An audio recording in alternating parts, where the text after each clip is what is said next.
In the old days when I started this podcast, I don't know if you caught any of the early episodes, but like you would actually be able to hear the Facebook phone call dialing on the beginning of the episode Oh, as I like called through to Jason Augustus Newcomb or whoever I was talking to. right. And they'd Yeah. answer and they'd be like, hello. And we'd start talking. And, after a while, they'd be like, so have we, when are we starting? It's like, oh, we're going like this. I was just recording because, all I had was a iPhone 5 or 6 Mm.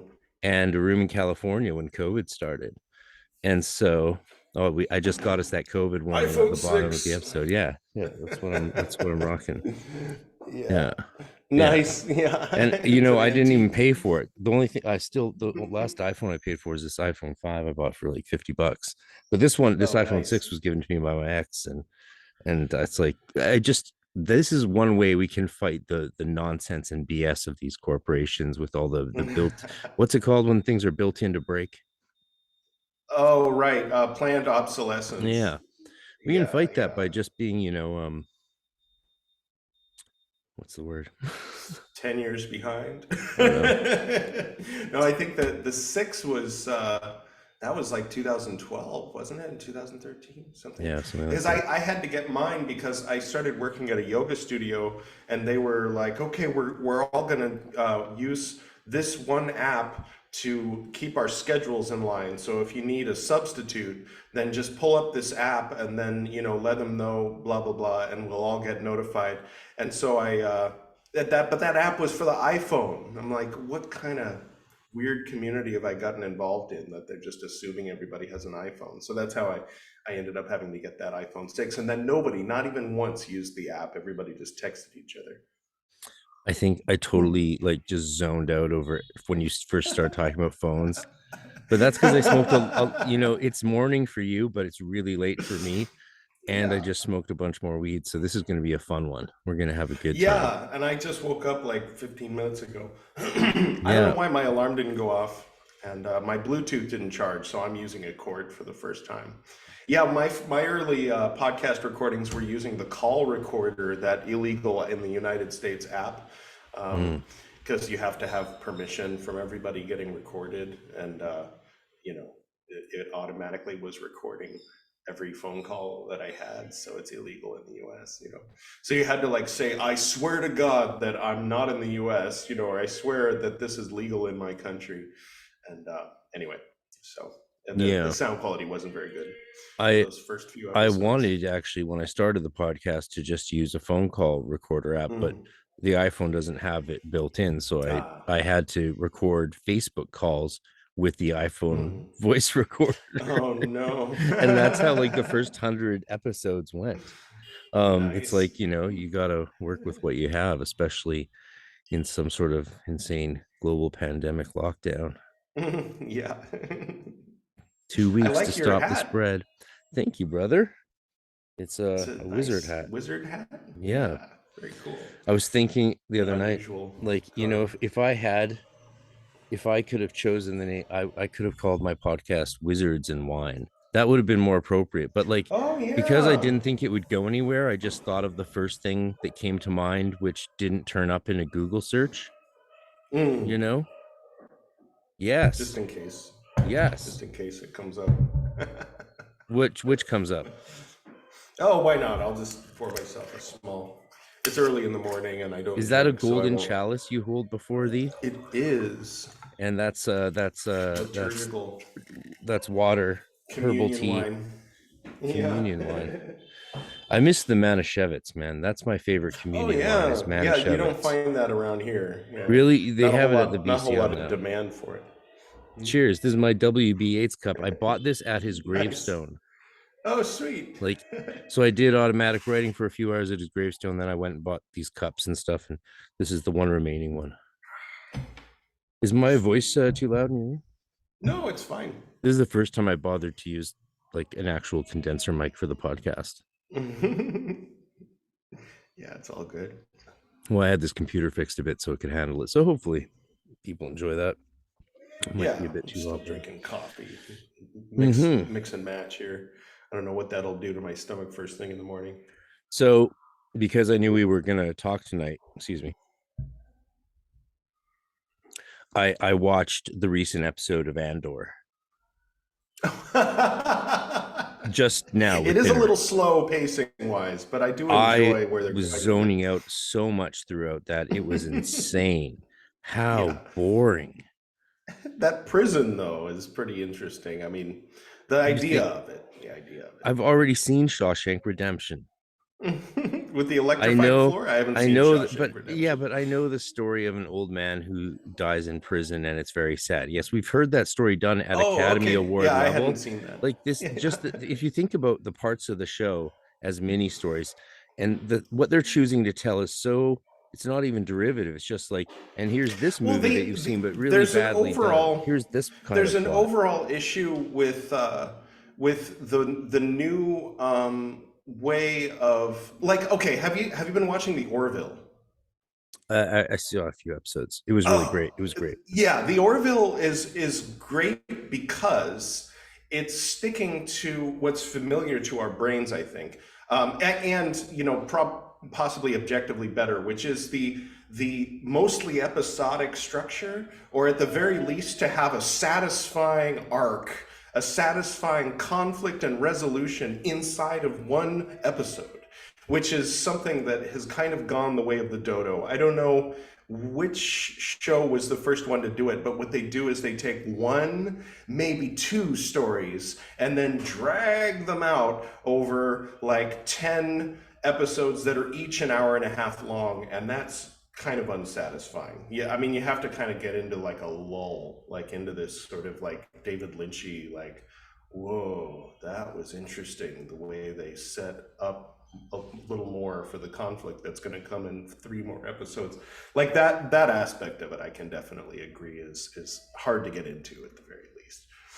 Hey, it's better than Boba Fett and That's true. Kenobi. That was a. I mean, Like, I got into my. I tend to, you know, go more than halfway to enjoy something. So with Boba Fett, I just became 7 years old, yeah, and I man, dude, enjoyed I it taught immediately. myself like in 99 how to start enjoying Friends. I was like, you Oh know what? You no. may as well. So I just sort of brainwashed. I sat down one day. I had a 3 hour break in between college classes. So I drove home, sat down for like 3 hours and just watched Friends because I was fried from class and I was doing like crazy amounts of taekwondo and weightlifting at the time. So I was fried, you know, and I just like forced myself to laugh until my brain started laughing. And ever since then, I Mm. think I've enjoyed my life a bit more just because I laugh more easily. Yeah, yeah, It's it helps weird. because yeah, there's a sort of natural cynicism that comes with age that you know, like I mean, I loved Knight Rider as a kid, but rewatching it, it's a struggle. You know, you have to. I I can have to set imagine. aside that that's David Hasselhoff. I have to set aside that this is a really silly script. I thought it was brilliant when I was young. I mean, I was enthralled when I was But David 5, you know. Hasselhoff's kind of more awesome now than he was then. Yeah, that's true. And not really for all the wrong reasons, because the reasons he's awesome sort of now is the same reasons people thought he was awesome then. They're like, he's just so awesome. It's like, yeah, he's kind of so awesome, right? You're not laughing just at him, you're also laughing with him, but at the Yeah. same time. And I it's the things like that that actually transcend, I think, culturally, yeah. you know, where you're not just mocking someone or appreciating them, you're able to do both because it shows a certain elevation of spirit from the entity or egregore of the person itself, you might say. Right. I Yeah. don't know. I think when the cheeseburger video came out, I hadn't yet gotten so sloppy drunk as to like thoroughly embarrass myself. But now when I watch that, I'm like, What's the yeah, I've been cheeseburger there. video? Oh, we definitely after, you know, when you listen to this later, because you might be going to sleep after we're done recording. But yeah, when you hear this later, check out the cheeseburger video. Just type in David Hasselhoff cheeseburger, and it's enjoyable. Basically he was sloppy drunk and trying to eat a cheeseburger and drink a large soda from a Oh, fast food joint, and that does sound some amazing. sadistic person started videotaping him and asking him questions and telling him that he was fired and stuff like that. And he's like, I can't be fired. I know too many people. I know you. I know Henry, and he was just like chewing, and like sipping the soda and everything. It's not as bad as I remembered it. When I first saw it when I was younger, I thought he was just like crawling around. I thought he must be on drugs, but now I'm like, no, he's just very drunk. Yeah, I've been that drunk now. In my late 20s, I waited till my late 20s to get like no, okay, that's not true. I got too drunk when I was 17, but thank God nobody had a camera, because that's the thing with our generation is nobody Dude, was like filming every little thing we did when we were 17, so I thank remember God for one day that. in grade 8, I heard that the Sunday before, the day before, or the weekend before, it was like a Monday. I heard that, like, in grade 8, I think the kids are like what, 12 to 13. Mm. Some are 13. You might have one 12-year-old, that sort of something like that. I can't remember, but I heard that two or three of my classmates, of the girls, and this is a Waller school, it's private school, but it's like kids are still kids, right? Hmm. They were walking along Mountain Highway Road in North Vancouver, and they with bottles of booze, and they got so drunk, all three of them passed out on the sidewalk in the road, Oh got rushed to the hospital no. with like point 2.3 and crazy blood alcohol levels, Oh. like Oh. just like off the wall, man. And like I didn't Yeah. really drink till I was legal. Right. Like I just found Yeah, a kids don't understand. You don't chug whiskey like it's soda, or, like it's water or beer or something. They just get something with 100 proof and just drink the whole bottle. And it's like, no, you don't do that. yeah. Ugh, man. Oh, well, it's good to see you, and you've got Yeah, good to see you you too. should we got to talk about your new book, which is I guess it's pretty The popular, DNA the alphabet. DNA alphabet. You know what you should do first? You should read us a Mm. poem from one of your poetry books that you've got Yeah. next to you, Taco or E Burrito. Well, let me first, I'll start with, because it hasn't been getting its proper due. This, for the people, is this going to be up on YouTube as well as, Yeah. nice, nice. You have this, right? Oh yeah. You have Sonnet 1? I've got Okay. all of them. So we're going to do bibliomancy. We're going to let Guns God don't kill decide. Moses, natural causes does. So it seems. We'll miss Oh, he you. died. He died. That was when Charlton Heston died that day. That was my Oh, I eulogy. love it. It's so good. He was the guns don't kill Yeah. people. I do. He was that guy. Dude, it makes me so Um, sad that most of my poetry was all fucking stolen in that shit. oh, Oh, that it's like I sucks. could fucking slaughter for that. Mm. So I just opened up to sonnet number 1599. This was just for the people who are wondering. I wrote a computer program when I was about, oh, I don't know, 13 or 14. And basically breaking down a bunch of different possible sentence structures and making very little effort to keep it in iambic pentameter. And I plugged in 350 some odd nouns and 400 verbs and the adverbs and stuff. And I just let it decide at random which words to use. And so sometimes it's like geomancy or something, where you're like, whoa, that sentence made too much sense, or you kind of squint and go, I could see how that could make sense, and sometimes it's just gibberish. So we'll start with one of these. So this one is called The Flexible Rangers by Crept Moistly. Now, to be clear, it's by Sonnet 1, by the program Sonnet 1.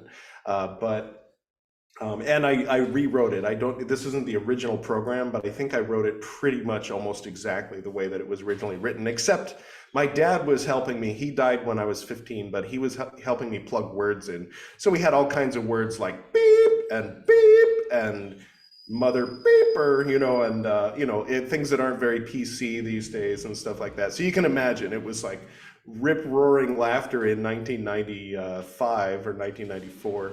Oh no, he 1993 he died, so it must have been 1992. We were laughing our asses off, and my stepmom saying, "Come to dinner," and I'm hitting the space bar and getting a whole new sonnet and reading it out loud. And I think Mary Baker Eddy was one of the nouns. Anyway, okay, The Flexible Rangers by Crept Moistly. As the armoires unfold and itch with the web, See, that makes sense. As the freedom frequents between a shoe, the most penitent romance swims mightily for the ebb. A humongous hat stings generously around the stew. Generously, the stick plants quickly on a pool, as the ding-dong befriends throughout a flower. Brittle chickens feel strangely beside the school. A special report flips strictly unto some power. As some string cheese melts a staff with the city, the flexible kiss thrusts firmly, down the scent. My eyes are getting old. The most freeze-dried paycheck scares melodiously to relativity. A humongous ache comes metaphorically inside 10%. Comes metaphorically, not literally. How can an ache come literally, right? Okay, now here's the heroic couplet. Magnificently, the actress likes gently through a tear. A faceless romance swims artfully, just like a beer. So there's 2,000 or so of these types of sonnets. All of these you can find if you go to edward-reeb.com, click author. You'll find Sonnet 1 and all my other stuff. So that's a poem written by a computer program that I wrote. Now let's check out eBurrito. In case anyone's wondering what they should recite to their friends on ketamine, now you know. On ketamine, yeah. I don't know. I'm picking kind of a random one. And let's see what it says. Passional rationate. Natural mammalian speckled beard smoking, frowning at the text, or so it seems, in dreams of ancestors we once were in a distant memory, looking out the window at an auntie in a sari taking a selfie with her cell phone. That's a poem from page 445 of the second of my poetry compilation books, both of which are about 600 pages. That was May 4th, 2022. Excuse me, March 4th, 2022. So eBurrito includes much more recent crazy stuff. That there's how many prolific poets came out of our order. Like it just between you, me, and Bryn, if you remember Bryn Janelle Dimpmars. Like he's got tons of books on Amazon. He has like only even published 20% of his stuff, and probably the stuff he's published dwarfs everything you and I've written 20-fold. Like so much stuff, and you can't even, a lot of it anyway. It's, there's just it's amazing how much. I was listening to Dr. Sasha Chato, the Peladon expert. He was the big French occultist in the turn of the century who's really into the artistic form of esotericism, let's say. And she was lamenting, sort of in an academic conference, the prejudice against esotericists in esoteric studies or academic studies in general. And her point, essentially, from this 30-minute delivery of a paper, was that you wouldn't, if you had an expert on Van Gogh or some other famous artist like the Raphaelites or the pre-Raphaelites, if you were writing or studying them or researching them and you had the chance to talk to one of them, you wouldn't say, I'm sorry, you're just a practitioner, you don't have any knowledge of like the way in which we're studying this. She's like, you wouldn't do that. And it's the same thing with academic studying of esotericism with the practitioners. And that's something that has now moved forward quite a lot. But that's also at the same time, it's good for humility, because if everybody treated us like we were Crowley or Yeats or something, then we'd be walking around like, yes, yes. That's kind of the persona that I cultivate for VH Frater BT's Esoterinerd podcast is, welcome, you should know who I am, that kind of thing. It's fun. I mean, it's a way to go. I think you're frozen a bit, but you've frozen in an awesome way. So that's pretty cool. But yeah, I think there's nothing wrong with having a shtick element to the podcast. It's an art form, it's a creative art form, and why not have that kind of presentation? In so many ways, I wish I could go back and like have mine be like Wizards and Wine. Welcome to Wizards and Wine. Hello. Welcome to another episode of Wizards and Wine. That sort of cheesy thing. That would have been way more fun. But instead I went with like a, sort of more hard talking, analytical yet absurd free speech style podcast. I just kept talking because you were freezing up, so I just kept Oh, going. good. Yeah, yeah, I that's just kept going. a good way to A go. monologue. She's awake though, Biatch. so I won't have to get up and answer the door. So I was thinking you'd have to entertain people when that happened. Oh no, I can always hit pause. You just hit pause. Oh yeah, I don't use And that did you button. and if you stop it, it bounces out that video, and then you can start recording again, and it just creates a second video. So in like one stream, Oh, you right. can you can Yeah. auto that way you don't have to clip them later. You just put them together. There you go. That's cool. That's cool. China knew what it was doing with Zoom. Hi, China. Yeah. Please don't bomb us. No, My they're theory doing is that long-term no one's economic going to war. nuke Vancouver because they want to live here. And if they were going to nuke Yeah. us, they would nuke the Air Force Base near Seattle, SeaTac. There's an Air Force Base near Mm, SeaTac. right. That And that's might be just a little 2 hours too away close for drive. And comfort. yeah, Mm, so they would bomb Seattle, but Vancouver is right. where But they'd it'd give you live. time to like And then hit the my road. grandchildren could be slaves to the nobles of the future of Vancouver. Speaking of slaves and Oh yeah, nobles, let's talk more about I slaves. I've got here. I'm working on my newest book. This is the cover, so you get a sneak peek of Wow, the I see love it. the that's the sky on The the water. rainbow with like We got red in the the middle and black line, and then rainbows coming off from the black this line. is supposed to be water. It'll be more clear when there's islands. Um, but yeah, this is the sky up here. But it's a sort of psychedelic sky. It's the same sky that's on the cover of Small Mouse. Um, so here you have the Small Gray Mouse and other short stories. So it's that same Did you sky. paint that as well?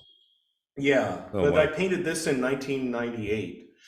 So I'm painting this in a similar style. Um, so I don't know if you've read these yet, but Small Gray Mouse and Smaller Mouse. See, I'm just plugging away my books here. So Smaller Mouse is actually something that people are really saying this was good. This I enjoyed reading this. I recommended it to my friends. Yeah, The it's Small Mouse is hard to get into because right on the like I think it's the third chapter is one of the characters is talking in this dialect that's like I describe it as like a drunken Scotsman performing Shakespeare, and it's like actually delivering information and you're supposed to be able to figure out what the heck it means based, like uh our I were his years, my mentor mine being Edgar Fathom. Gent tolds to real wherefore we art hither to make Venus habitable. Cause of gents want breed a new race of life intelligent. In thy Greg's 1953, some reticulans arrived. Like this kind of thing. You're supposed to be able to understand that, that kind of thing. Oh, and in the newer, there's an updated version where it's 1947. The reticulans arrived. hmm. Well, anyway, so just to make everything consistent, and but smaller mouse. So basically, the small gray mouse, about halfway through, you start to go, oh, Charles Rubin, we've read about him before, haven't we? And then by the end, it's like focused on the story of Charles Rubin and the Interdimensional Coffee House. And then this story, right from the get-go, you're in the New World Empire universe where everybody's speaking Shakespearean, but better Shakespearean than that. The excuse I'm using is that these guys were clones. They were cloning themselves, like in The Moon, that movie. They were cloning themselves on Venus for like 400 years. There was one guy that kept raising his clone, and then every generation to get another clone and raise it. So Those dirty Venusians. his version of Elizabethan, he was human. The Venusians are half gray. So he was the human that was Samuel Fathom and the Reticulans worked out how to terraform Venus. And then Samuel Fathom, so as to keep it secret, he went by himself and spent his whole life in a in orbit around Venus, planning and getting everything ready. And then one of his descendants, I think it was, yeah, his clone's clone actually went down to the surface to get the process started. And then so the space station was automatically producing a clone every like 35 years or every some number of years and sending it down to Venus. And so after like a few hundred years, they're called the Fathoms. Their last name is Fathom. And so every few hundred years, after a few hundred years, the Fathoms forgot that they were the ones that set it up. So they think that they keep talking about they send us a new clone. Whenever we reach 35, we receive a new clone. They send us one. And it's like, no, you send it to you. You set it up, and so his Elizabethan is awful, but that's just an excuse for the fact that my Elizabethan was awful.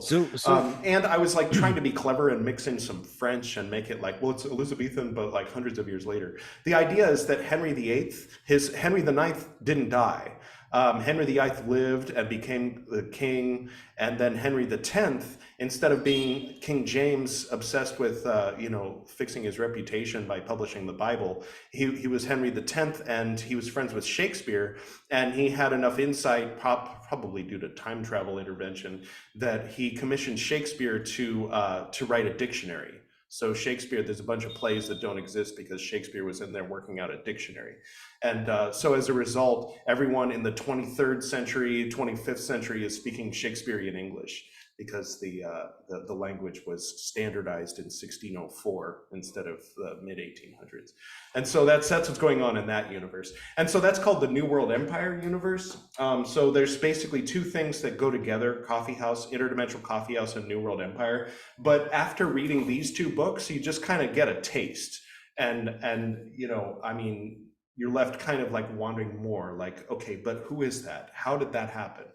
How are these two things connected? What is the backstory there? That kind of thing. And fortunately, I spent like years working all that stuff out. And so I decided to just take it all and put it in one book. And so that's going to be called The Multiverse Cartographer. And that should be coming out in like a month or so. The hardest part is I have to go through and make all the dialogue in that universe into Elizabethan. So that's going to be my final step after I get everything formatted, is going through line by line and going, okay, how the fuck, So yeah, that's my project. And I'm also working on a third poetry compilation, but that's like slow going. It's up to like 90 pages, and once it gets to 600 pages, then I'll be publishing Hamster Sauce. So now you know what to put on your taco and your burrito. I can't look at that book on my shelf every day without wanting tacos. As a result, we eat a lot of tacos. Tacos are awesome. Yeah, we I eat a was lot like of sort of tacos raised here on too. tacos. You eat Yeah, tacos there in India? You're in Mumbai, right? yeah. No, Delhi. Yeah, we Delhi, have I knew that. access to anything. Yeah, Yeah, but you have yeah, there's access to a any. lot It's a of. major city, right? Yeah. Yeah, It's the most major city. So I like most major sushi city. and yeah. Yeah, Well, it's the capital. the capital. It's So what's your where all wife do all day while you're the writing the all this Muggle stuff? emperors ruled from. Girl things, like no, she reads. She's actually working her way through the New Testament right now. She has She's a as much smart of an cookie. interest in. Yeah, she likes horror. She has a lot of horror manga. Thanks to a certain Damien, who was a friend of mine in Golden Dawn. He had given me this horror book, and I was always like, I don't know about that. It's like, well, thanks for the gift, but I'm just going to put it over here. And then, someone gave me Algernon Blackwood and explained he was in the Golden Dawn. So I gave him a chance, even though he was writing like proto horror. And he was like, he inspired, who's that racist, the famous guy with the ancient aliens and everybody, you know who I'm talking about, right? the famous horror guy from the turn of the century. Lovecraft? Well, anyway, Yeah, that guy. So Lovecraft loved Algernon Blackwood, Yeah. and I was Algernon actually Blackwood. about to record an Algernon Blackwood ghost story I have in this Oh, book right sweet. here for Halloween, Mm, but I just ran out of time because we had this big ceremony, yeah. Oh, yeah. Oh, I'll do it next year. I'm sorry, guys. But So yeah, so Algernon I had this. Blackwood is awesome. Yeah, I had this one thin horror book, and she was looking for something to read a few years ago, and I said, "Well, I don't know, you could try this." And she read it and loved it, and then got addicted to horror, and then now she keeps up with all these horror book vloggers, and has a whole bookshelf full of all the best horror manga and horror, novels and stuff like that. And then, watching YouTube and doing this kind of thing, and she hangs out with her friend Navi at times and stuff like that. So, but I try not to let my projects consume the whole day. So, like, I do my Buddhist books channel, which I record for half an hour to an hour, and then once I'm done recording, then we hang out, and then off and on I'll edit it and upload it at night. So. I wonder if people realize, because like you're the reason I'm doing this, right? Like you don't really recall, but you summoned me No, I recall. out of the Yeah. closet. You did, yeah, like 2015. Yeah, yeah. You're like, your voice might be not helpful in this milieu, right? And I was like, let me think about it. And Mhm. like, yeah, 2-3 years, I slowly found something anyway. And the rest is Yeah. history. But like, so I wonder if people realize that because I heard someone the other day call I read someone refer to Greg Kaminsky as the godfather of occult podcasting, and he probably is. But in my mind, you're definitely the godfather of golden dawn of occult podcasting. I don't know if you started before Greg Kaminsky or not. It doesn't really matter, but Oh, I I don't think know. I Yeah. think you were the first voice in the golden dawn scene to really start speaking out about the as Aaron Leach said, aptly misnamed Golden Dawn Wars, because they were really just one asshole doing a Mm. bunch of shit with his friends, you know, Right. whom Fucking Griffin. Yeah. we refer to him Yeah. respectfully as Gargamel. Right. And that's the deal. Yeah. Oh, it was cool getting to Yeah. tell Aaron about the whole break-in story by Griffin, Oh, like, yeah. yeah, it was fun to get Nice. to tell, because a lot of people haven't really heard that, and Well, I he don't. just walked in though, didn't he? No, He just man. knocked on the door. He Well, he broke like in. Oh well shit. pushed it. He forced his way in against an armed person. Mm. Like, you're not welcome here. Oh, Yeah. wow. I'm I gonna go out remember and that see. I'm differently, gonna but go I out was and in hang out. California. I'm gonna go Yeah. hang out with her sometime soon, since none of us were in contact because of the pandemic. People were being careful and stuff. Well, it was illegal technically to go hang out up Hmm. until recently. Um, so Right. I'm gonna go hang out with her, and I think she's Now gonna I remember tell the story from Gargamel. her perspective, because she was the sentinel or Fulax during Right. that Okay. time. Okay. Yeah, because I remember Gargamel had come in, and Bol, I'll call him rather than using his earthly name, had like let him in and was just like, "Sure, come on in." And he was like, "Oh, well, I'm a Hierophant No, that's too. not what You happened. running a Golden Dawn No, title here?" no, Really? no, Okay. because Marcel was up on the dais with me in the temple doing an Mm. initiation. Oh, okay. And he Yeah, just came in in the middle I of think it. it was when Nancy was Hierophant, and yeah. So and then I was probably Cancellarius, and Marcel was probably Hierophant. Well, no one knows who these people are, and they're never going to care. It doesn't matter. First names are Mm. cool. First names are cool. Okay. No one cares, I don't think. Huh, Just all us right. nerds. Well, I'll have to check that out. I won't make you tell the story twice for the I already people told it who, on your podcast in the first time I was on it. Yeah, yeah, yeah. And I Oh, had to okay, get okay. super stoned then for that. So this is my revenge on you. Yeah. Yeah. I remember for me, I think there were two major factors. One was feeling like I had actually, there was this big hole in my life, this 18-year hole that I couldn't do anything with. It was just sort of pointless.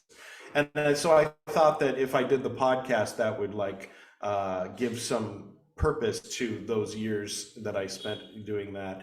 And then the other thing was there was a former student from 2000 who had gone on a podcast and said, "Yeah, I was in this cult, and it was called the Golden Dawn, and there was this event called Power Week up in Vancouver, and my teacher was named Edward, and Edward fucked his mom, and I'm like, what the fuck, and I immediately like wrote to her. I was like, what the fuck are you talking about? Like, okay, I didn't, because like, first of all, what's his name? Bjorn, like, wrote to me out of the blue saying, is it true that you had sex with your mother? I'm like, what the fuck? I'm like, I haven't heard from you in years, and this is how you start a conversation? And he's like, no, I heard it on a podcast. I'm like, you what? Oh And so my he God. sent me the link, and then I wrote to her and said, this is a ridiculous thing for you to have like said. I don't know where you heard this, but it's not true. And so then she That's blocked me. so I'm like, nasty, whatever, especially okay. against given the And real so story of your mom. Like,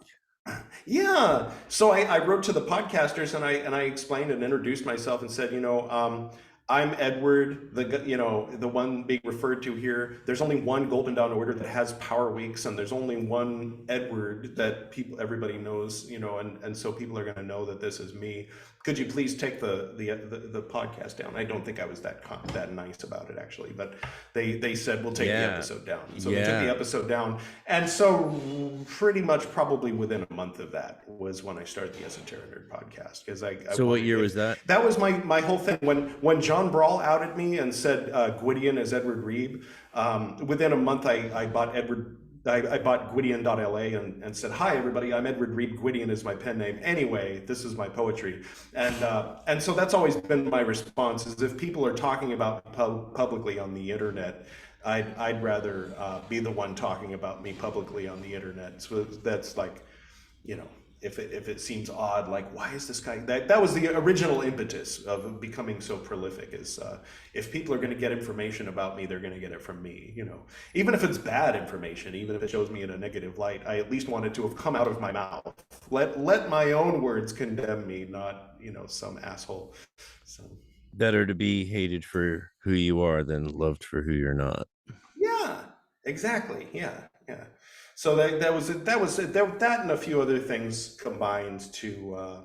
Plus, there was. I mean, I've mentioned it before, so I'll do it quickly. There was one point where everybody said, "Look, you're out," or we're schisming, we're leaving. This was 2009, 2 years before the proper schism, and so Voldemort said, "Okay, I'm not the chief anymore. You five are the chief. Everybody, put your head on the ground now. Say, I swear to be the chief," and all that. And so I was one of those five. And so then three chiefs went and started CSS, and two chiefs, me and Ramsey, stayed behind at ISIS. And then I started making chiefly decisions on, like, okay, well, my temple at my house is under my care. And so just like these chiefs thought they had the authority to leave and start their own order, and this chief thinks he has the authority to stay with Voldemort, I think I have the authority to invite both sides to my meetings. And so nobody came because there was so much bad blood on both sides. And so I started having teaching to the public. And so I started making these decisions, like, okay, as chief of my temple, and then then I left the order, 4 years later. And then a couple years after that, I took the curtains down in my temple room and started doing my rituals in full regalia where the neighbors could see me. And it was like my heart was beating. And it was like, after so many years, 2 decades of doing rituals in secret, I just, people think I'm weird. This is the weird. This is what you've been wondering was going on, when you heard the weird noises. Now you see. And and so then I got used to that, but I think maybe I was a little bit high from the anxiety. So I started live streaming and just like putting my phone up in the picture rail, and that was when that period started. That so many people are like, I miss those days. Like, okay, well, it was a phase I went through. So yeah, I was doing my rituals on Facebook live stream for like a year and a half or so. I know. I And was so sitting anyway, out. then I Can you started the hear me? Esoterinerd podcast. Yeah, yeah, yeah. Okay. Yeah. No, that was when I was. Anyway, it doesn't matter. Go ahead. Yeah, then you saw that I and saw said, when I "Hey, was how sitting out with come my you're bandmate wearing after your a mom?" gig. And Yeah, I was sitting out with my bandmate after a gig yeah. having beers, and we were watching John Oliver. I would watch John Oliver. He would listen to Joe Rogan and Mm, mm. drink beers after a gig, right? Um This Yeah, was yeah. during a period where I had to consume gluten for 6 months for a stomach scraping to see, which is BS, but that's Canada medical care. Don't let's not get started on that Mm. at all. Right, yeah. Please.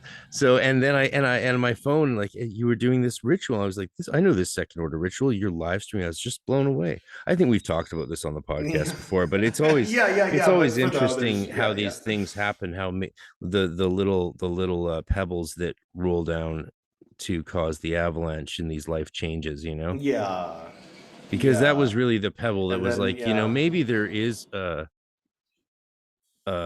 public future for the love of my life out there in the world Right. online, that Yeah. maybe this is a way forward, because the small local temple thing I had done Yeah. and done so I can't top that or imagine doing that better than we did it. Yeah. So more like international events and workshops and conferences and teaching online, it's like that. Hi, Sor. What a wonderful thing. Yeah, that's the mommy machine.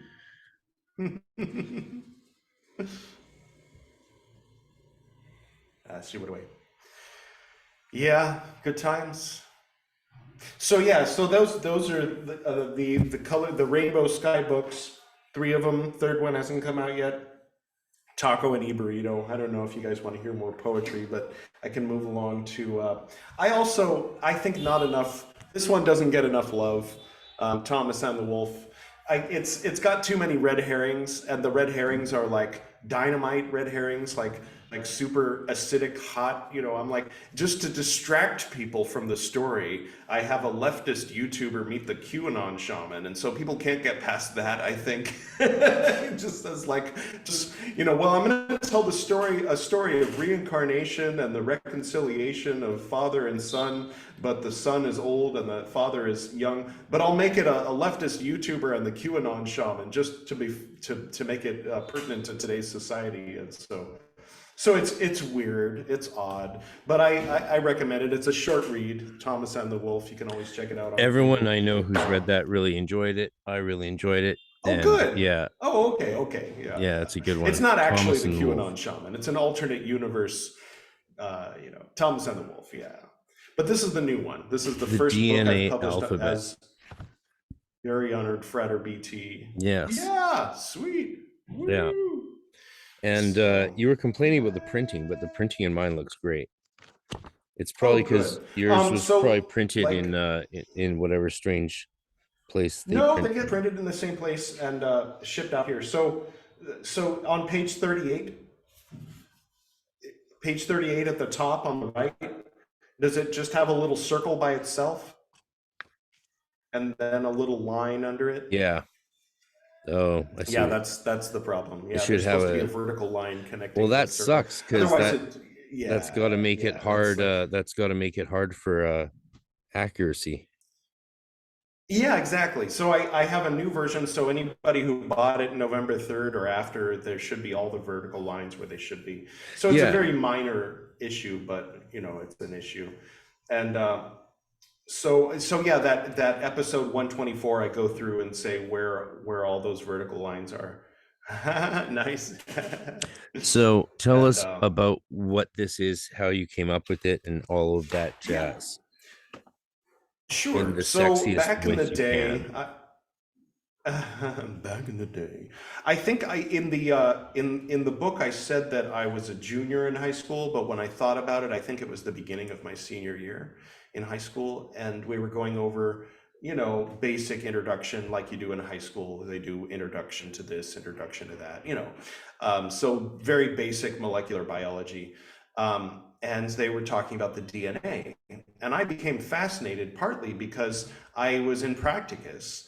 And I had my mind had become accustomed to seeing patterns, finding patterns, even patterns where they aren't there, and so of course they're talking about four nucleic acids, but really there's five, but the fifth one never leaves the nucleus. I'm like, that sounds an awful lot like five elements, but only four of them are present in the world of the senses, and one of them, is I'm like, okay, so I'm making notes. Okay, thymine is spirit, adenine is water, and it's like working out the elemental correspondence to the five nucleic acids, and so then the permutations of three and four, of course, were making me think of the yod hey vav hey yod hey hey vav. That was an inaccurate note there at the second. But yeah, the permutations of Yod He Vav He for the tablet of shewbread, and because you have basically four nucleic acids, and then in combinations of three. So like, let's say you have fire, fire, fire, fire, fire, water. So of course we were getting into subtatwas in Practicus, and so I'm thinking in terms of like fire of water of earth, earth of air of fire, water of fire, and then kind of putting it all together and making. So I made this sort of thing where, for whatever reason, at that moment, I was literally sitting in class, and I made the two opposite pairs. Thymine, adenine was fire and water, and then guanine and cytosine I made, air and earth. So I have air and earth left and right, and fire and water top and bottom, which later, years later, decades later, people are like, what is this based on anyway? Like, I'm like, I don't know. It's just how I did it. Like, this isn't the Rose-Cross Lawman, this isn't the LBRP, this isn't the BRH. And I'm like, no, it's the DNA. Fuck off. But one thing I discovered later is it's an awful lot like the positioning of the four worlds in Vajrayana Buddhism. So here you have fire at the top, water at the bottom, and then air on the left, and earth on the right. However, in the context of Vajrayana, the red is actually in the west. And so that's a whole other thing. And yellow is earth and green is air, which is kind of, huh? What? So that's like a brain herdy thing. See, I painted this Ashok pillar in Tibetan style, so sort of appropriate for this DNA thing. So that was how it started, was just making these little symbols. And so, since, for example, with like serine or valine, there's like sometimes 6 different permutations of these 4 nucleic acids, all of which will signal the ribosome to use serine. So it's sort of like, I would say, yeah, I would liken it, because I'm using this whole extended linguistic metaphor, and every time I think, well, the linguistic metaphor kind of runs out at this point. Like, it doesn't actually, up until the point where you get into long proteins, where you and I have words that we use to communicate. The body has long proteins that are basically like small creatures. So it's when people imagine having magic words, that when you speak the word manifests in the form of a spirit that'll go do your bidding. That's actually DNA. that's what it literally does, is it speaks, and then things happen that would normally take thousands of years on their own to happen, if they happened at all. The production of dimethyltryptamine, for instance, is 2 spoken words from the I'm number 7 listening. chromosome. Yeah. So so if I draw this symbol, if for the people on audio I drew a capital A, then that's an A. If I do this, that's an A.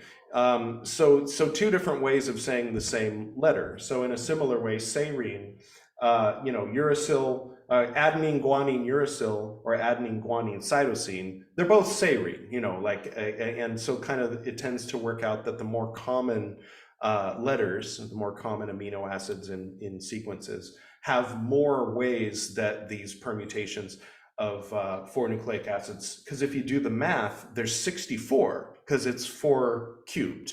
4 times 4 times 4. 4 times 4 is 16. 16 times 4 is 64. So for example, if you were making sub-tatwas, you'd have to make 64. You'd have your earth of your Prithivi of, of Apis, of what have you, of Prithivi, or whatever. I can only think of those 2. Akasha of Akasha. Apis. Yeah. So you'd end up with 64, but there's only basically 20 amino acids that are referred to in the DNA, with only one exception that's very rare. And then there's a stop command. So like the telegraph, they have a stop at the end of every sentence. there's a stop command here. So there's three permutations of the four that tell you, okay, stop copying the messenger RNA, go make that peptide or protein or whatever. And so yeah, so anyway, so I made these symbols to encapsulate all of the different. So here's just an example. It looks a little odd at first, but there is a method to the madness. The circles for, basically for people who are very new with sigil making, the small circle means begin, and then the perpendicular line at the end means end. It's like a phallus and a vulva, basically. And so you start with the vulva and end with the phallus. And so then there's the places that look like it's indicating an angle, but that's not indicating an angle. That's indicating that you double back. So down here, it's broken down. This by itself, for someone who doesn't know the codons, this won't tell you the codons because there's more than one way to interpret the lines moving around. But learning the codons, then you understand why this is the symbol for that letter. Because, okay, it goes this, or this, or this, or this, or this, or this, and you put them all together and you get a symbol that combines all six of those. And so the letter serine, since it can be written in 6 different ways, I combine all 6 of those ways and put it in one letter. And I thought it was, an R word that we're not supposed to use anymore, but this was the 90s. It was still around a little bit. I thought it was lame. Can you say lame? I thought it was mentally deficient that people would refer to there being 4 letters in the DNA when clearly there were 20. Did you just call it mentally deficient? I don't know, is that the Dude, because you're not supposed to say that's the fucking R word. retarded. So yeah, I thought it was one of those words that I had to. that people would say that there were 4 letters in the DNA alphabet because there's clearly 20, and you just have to look at it. You have to realize that these little binary on-off switches aren't the letters. Those are like the strokes in the writing of the letters. That you have a clear language, you have clearly what are letters, because if those are letters, then amino acids are the words, then a peptide is a sentence, and then, okay, yeah, So, you could put it that way, but let's not. That's really dumb. If I was going to use those on a talisman or something, how would I do it? Oh, sure, yeah. I mean, that's where I'm directing it is toward occultists and stuff. So what do But I I'm do? actually hoping this will replace the present day linguistic metaphor within actual molecular biology. So, okay, let's say, for example, sorry for all the throat clearing. Let's say, for example, I mean, just to keep it simple, if there was a particular amino acid that you liked the properties of, just again to keep it simple. Yes, so for example, glutamic acid, to keep the brain functioning properly, like, okay, I want more brain power, so as I'm adding things, I'm adding geomancy and stuff and Taft-Arthrath to this talisman. Maybe you'll use the glutamic acid talisman. And then when you're drawing it, you could draw it in a particular way by starting, with this one, and then on top of it, drawing this one, and, saying, guanine, adenine, adenine, guanine, adenine, guanine, while you're drawing it. That'd be one simple way. But I think what might be more interesting for people is the words. So yeah, so for this, you have to kind of be familiar already with the words. And so on the last chapter, I gave the recommendation to start to memorize adenine, uracil, guanine, cytosine, adenine, uracil, guanine, cytosine. So then, okay, from there, then you can say, okay, oxytocin, that's the first letter, the second letter is this or this. So yeah, you can basically do a sigil in the air or on a talisman, combining all of these, the letters in oxytocin, for instance. And then while you're doing it, you can kind of think of, hugging somebody that you like, or what have you. There's also, in the example words, there's bradykinin and angiotensin 2, which are like for lowering blood pressure and raising blood pressure. So those, depending on what issue someone's having, those are two that you could work with. There's mood stabilizer. There's substance P, which is a mood stabilizer, helps to process emotions. So yeah, it's just basically like a new language rather than having to kind of decipher the Enochian and figure out what this angel does. Well, this is the sub angel of this element of that element, and this kind of thing. So abstractly, that would govern this part of Italy, and it's like, okay, that's good for what it is, but this is also, this is working with different things. So rather than figuring out which Enochian cacodemon to invoke for your blood pressure, then maybe you can turn to the DNA alphabet, for instance. It has different rulership, different what's the word? Jurisdiction. This would be operating within.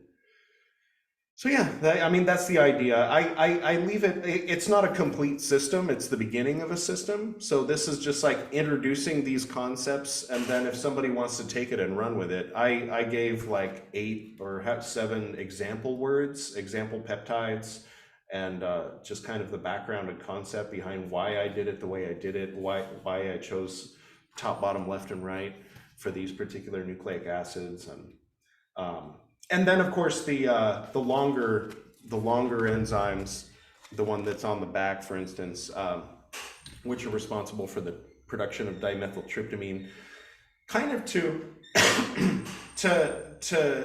allow a person to back up into a space of contemplation of the organic orchestra of themselves, the organic orchestra of, or at least of everything below a certain point on the tree of life. I think a lot of the ruach is informed by a lot of the biological functions while we're alive anyway. There's a backflow where I think, when a person's done with their life and they go forth as the image of a soul, the personality of that soul was at least partially influenced by the genetics and the environment and the heredity of the body that they were in. So however you want to look at it, if somebody is coming from a space of there is nothing but the body, the consciousness is a byproduct of neurotransmitters firing in an orchestral fashion, then sure, you can approach it from that standpoint too. Or you can approach it from this is an this is a owner's manual for a kind of owner's manual for my car that I'm driving while I'm incarnate in this world. Either way, it works either way, however you want to approach it. But yeah, so that's it. Like I said, it's not a complete system. It's sort of an introduction to a system that doesn't exist. But It's I'm, pretty. It's would you say, is it so far your best selling book that you've put out? it was the one that a lot of people bought all at once when I first introduced it. I think generally speaking, and this does quite a number on my sense of identity, and all this is VH Frater BT, who wears the robe and does the magic, is much more popular than Edward Reeb. So that's kind of like, huh. Like, I think I relate a little too much when Batman gets jealous of Bruce Wayne because Catwoman is in love with one and not the other, or this kind of thing. It's like, That's hilarious. so if I'm craving attention, if I want people to like look at what I'm doing, then I have to put on the robe and say, this is Frater BT, and everybody would be like, oh, hey, it's Frater BT. But it's like, but you saw me before. That was me too. When I take off the robe and I'm just wearing my regular clothes and saying, hey guys, I wrote a bunch of poetry. It's crickets. Like, I wrote, these are all my short stories. A lot of them are influenced from my life as Frater BT. And people go, I remember the first time I tried to do your podcast with Joe, God rest in peace. Oh yeah. I created a Frater RC Facebook account, and at the time I did a search on Facebook, and there was only two other Frater accounts. So I was like, Mm, I'm early, and there might have been none. I can't quite remember, but there was like it was early. That account, of course, got banned in the great banning of mm. Purge and the Great Purge of Right. Yeah. You 2017, have to send your ID 2018. and It got, everything. yeah, when they wanted an ID, it's like I sent them all my grade badges, certificates, Mm-hmm. and They conference wouldn't take it. conclave Yeah. events going back to 1997. Mm. And it's like, no, It's got to no. be your So, legal name. so I Yeah. lost all the accounts that I built up, and spent thousands and That's a thousands on drag. ads on to build up those Mm. groups and pages, and they're just gone. But well, that's not the That's point why of I what we're have talking about. I don't That's care why I about have that. four Edward Reeves, is because it used to be Frater BT, Edward Reeb, Pymander Aquarian, and Gwydion, and then they demanded IDs for all four of them. Now it's Edward Reeb with a red hat, Edward Reeb with an Indian shirt. But I mean, I mean, the odd thing, and it's something that I like to play with, but nobody seems to care, you know. But I talk about it in my own poetry and my own art, is that Edward Reeb, of all of my personas, is the newest. That, originally there was Schlenchnunheimer, and that slowly evolved into Gwydion, but BT was interjected there at one point, and then Pymander Aquarian came around 2011, 2012, and then right around 2013, right around 2014, when I was entering into the yoga community, I created Edward Reeb, and it happens to be the name on my birth certificate, but it's the new guy among us, it's the Buddhist yoga teacher, left leaning, artistic guy, and that like sure, I'm artistic, but like most of that art went into like not into paint so much, so yeah, so that's an interesting concept to play with, as BT, Pymander, and Gwydion all got together and invented Edward Reeb, 8 years ago. So, so yeah, he's the one wearing the Indian clothes. He's in India. His wife's Indian, and that's his thing. He Odos travels around India, chameleonis, writes eh? books. Yeah. It's the Hodos chameleonis. But I gave away my red hat, so I can't really do much with Gwydion. I mean, I could do something besides wear a red I've got hat. a red hat right back there. I bought it in Montmartre in 2019. Oh, nice. Oh, Yeah. I see it. Oh, nice. And the jacket, the red jacket, it's a women's jacket, and I love it. And I got that Mm. at a Stasi base outside Berlin that's now run by hippies. Stasi. Oh, is that the one that looks like Stussy? The German Stasis. Yeah. Oh, I thought it was the Stussy. I wrote a Yeah. poem about that. There she is in her shirt that says Stussy, and then the next line rhymes. Anyway, I was young and immature. Well, you look snazzy in your pink shirt. Oh, thank you.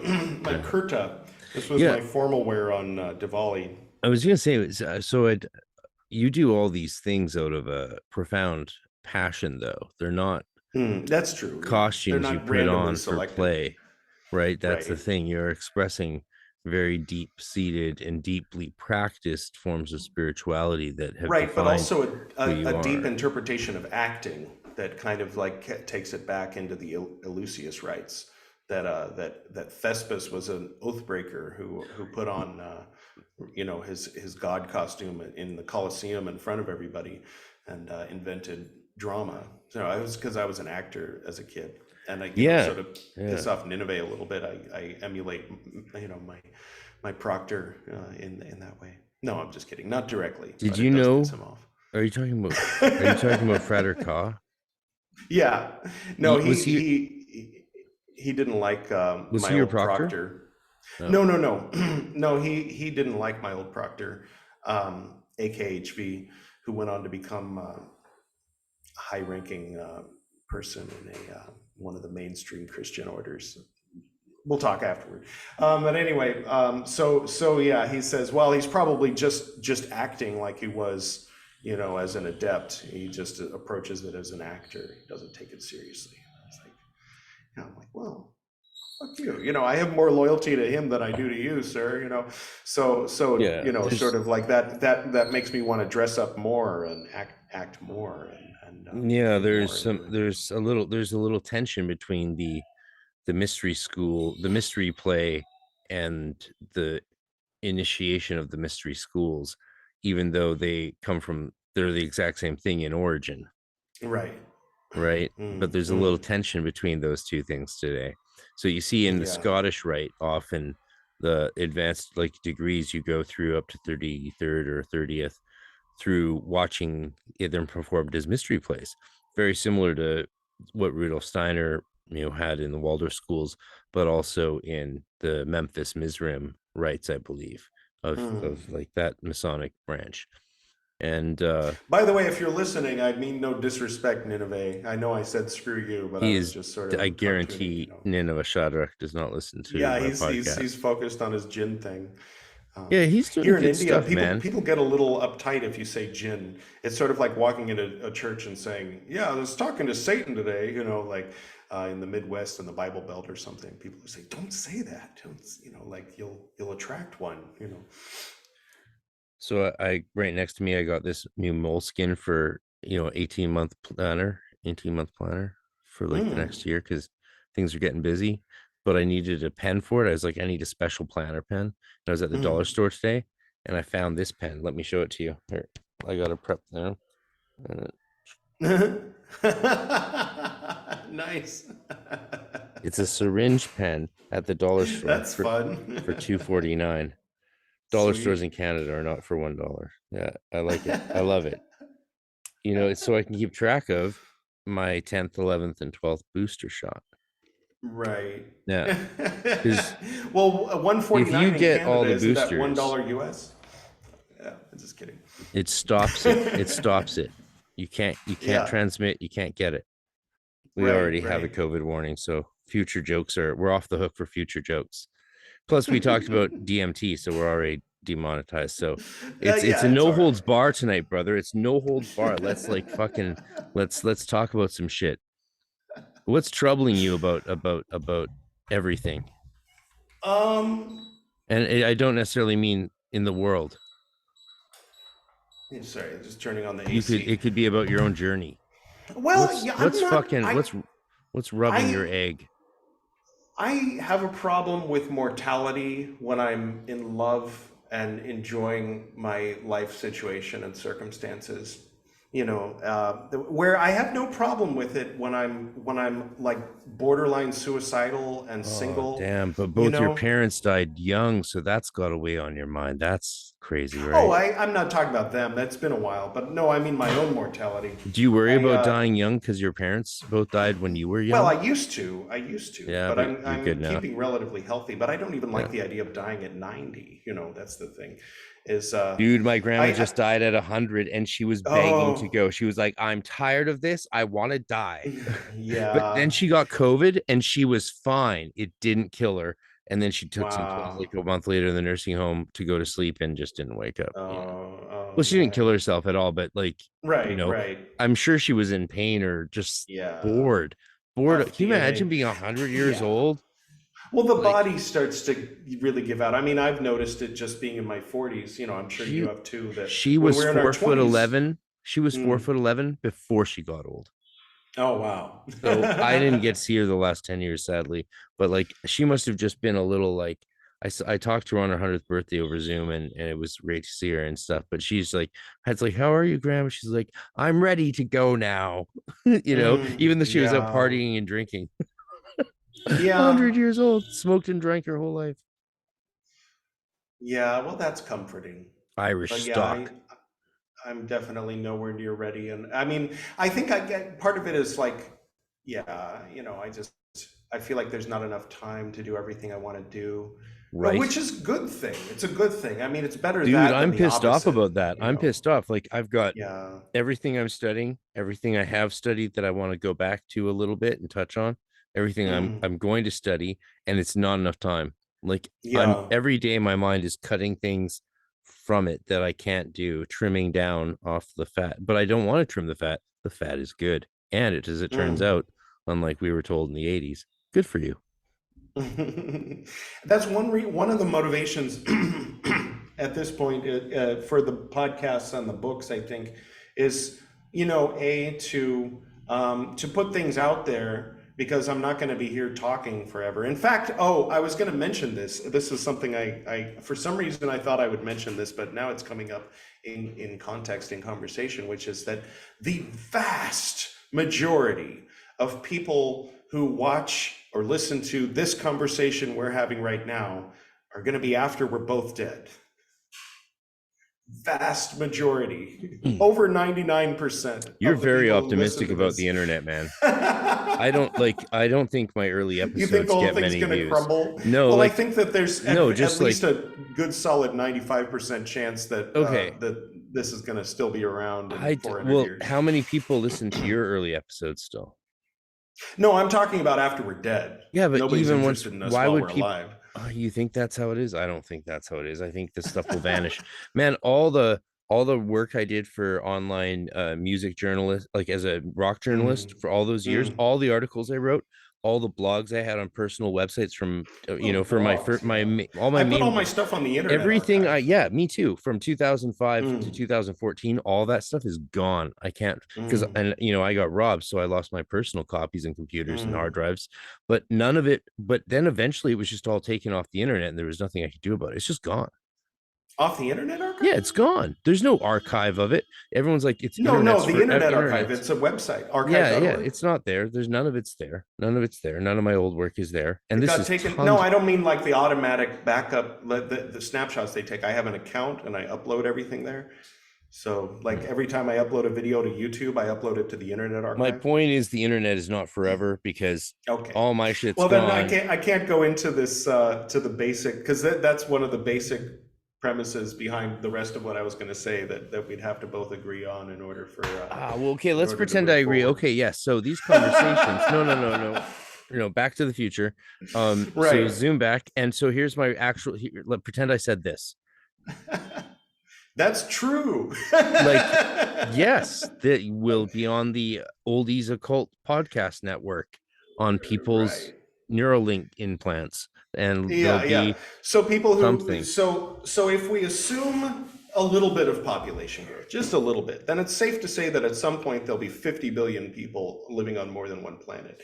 So, I mean, optimistically, in 1,000 years, there's a very small human in a sari on a balcony staring at me right now. But anyway, so of them, let's say 1 out of 1 million becomes interested in history and starts digging around, and then they become interested in whatever this century, this subject matter, and then they stumble upon our podcast. So 1 out of 1 million, when you do the math, 50 billion, and then if it happens every generation, then definitely more people than today, more people than during our lifetimes will be listening to us in the future. I think it's pretty safe to say. We can agree to disagree on that. Well, You the think it'll be fact, gone, but thing yeah, no, the data I'm just looking at is the fact that more people have read Yeats after he died yeah, but than while he was alive, for instance. So sure. I'm So just carrying that yeah, forward. it's a happier thought, so I'm gonna go with it. But I'm and that's a matter because that's Yeats. That's like one of the very few writers. Like how many writers won a Right, Nobel Prize? Crowley didn't. right, right. And so like he's But and even Paul Foster Case has some people reading his work. Just kidding. No, I mean he does, but I don't mean to like make it like he's a nobody. He's on our level. well, he was kind of a scumbag, right? Well, they all kind of were, but he was his own brand of scumbag. But I mean, we're scumbags because we're podcasters and we believe in free speech. right, yeah, yeah. I mean, there's a lot of So people that would in say, the well, future, we'll be looked at as agents of chaos. I mean, And I by the don't future, I know. mean 6 months from now. The, the traditional Golden Dawn angle is becoming more and more of a society of creative anachronism thing with every generation. Because like the Well, way except for the fact that the spirits we're working with are the same. But in reality, though, Yeah, in like, reality. no, no, no. I mean, I'm not talking about spirits. I'm talking about reality. I mean, Oh, the well, conventional sure, sure, reality, sure. the consensus reality Well, of the human collective in consciousness. those terms, the Golden Dawn officially ended in 1903. Right, but the people Then who there was Alpha et Omega, then stick there was Stella to Matutina, then right, Waite's Order, and those orders all ended, and new orders begin. So there's always going to be right, new groups because this Society of isn't. Creative Here's one of Anachronism, the weird. Here's Cicero. well, Yeah. there's a difference between the SEA or anachronism Oh, I and don't know a whole lot about the SCA. I'm just, well, there's a they difference they between dress up like old anachronism times. and play acting and Right. working with spirits. Yeah, we take it way too seriously. Yeah. Play actors, I don't Like know, maybe. if somebody's doing Civil War reenactment and then they leave their gray suit on and storm the Capitol, then they're the equivalent of a Golden Dawn magician, as far as how seriously they take their play acting. All right, I'll take your word for it.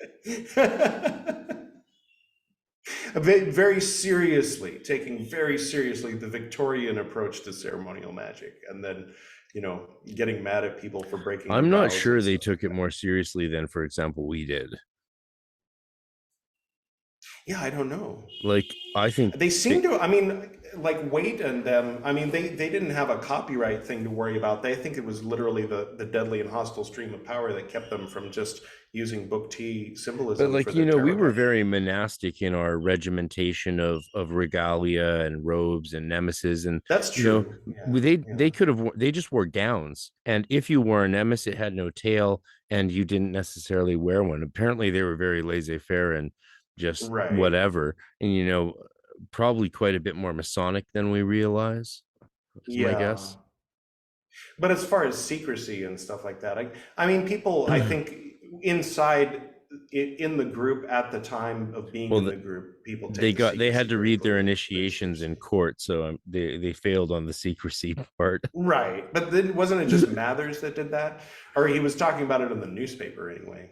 But Well, the Horos scandal, yeah, yeah. right? Because That oath was a little different. Mathers like met these fucking like fat drunk Americans who were like who Pretending to just be showed up Fraulein in Sprengel. Paris, and he just declared them like 6'5" and 7'4" masters of Oh God. my Or God. it was just, and then they went to London and used papers they'd stolen from him to like rape a bunch of women Uh, under the name of the Goomba. yeah. It's like crazy.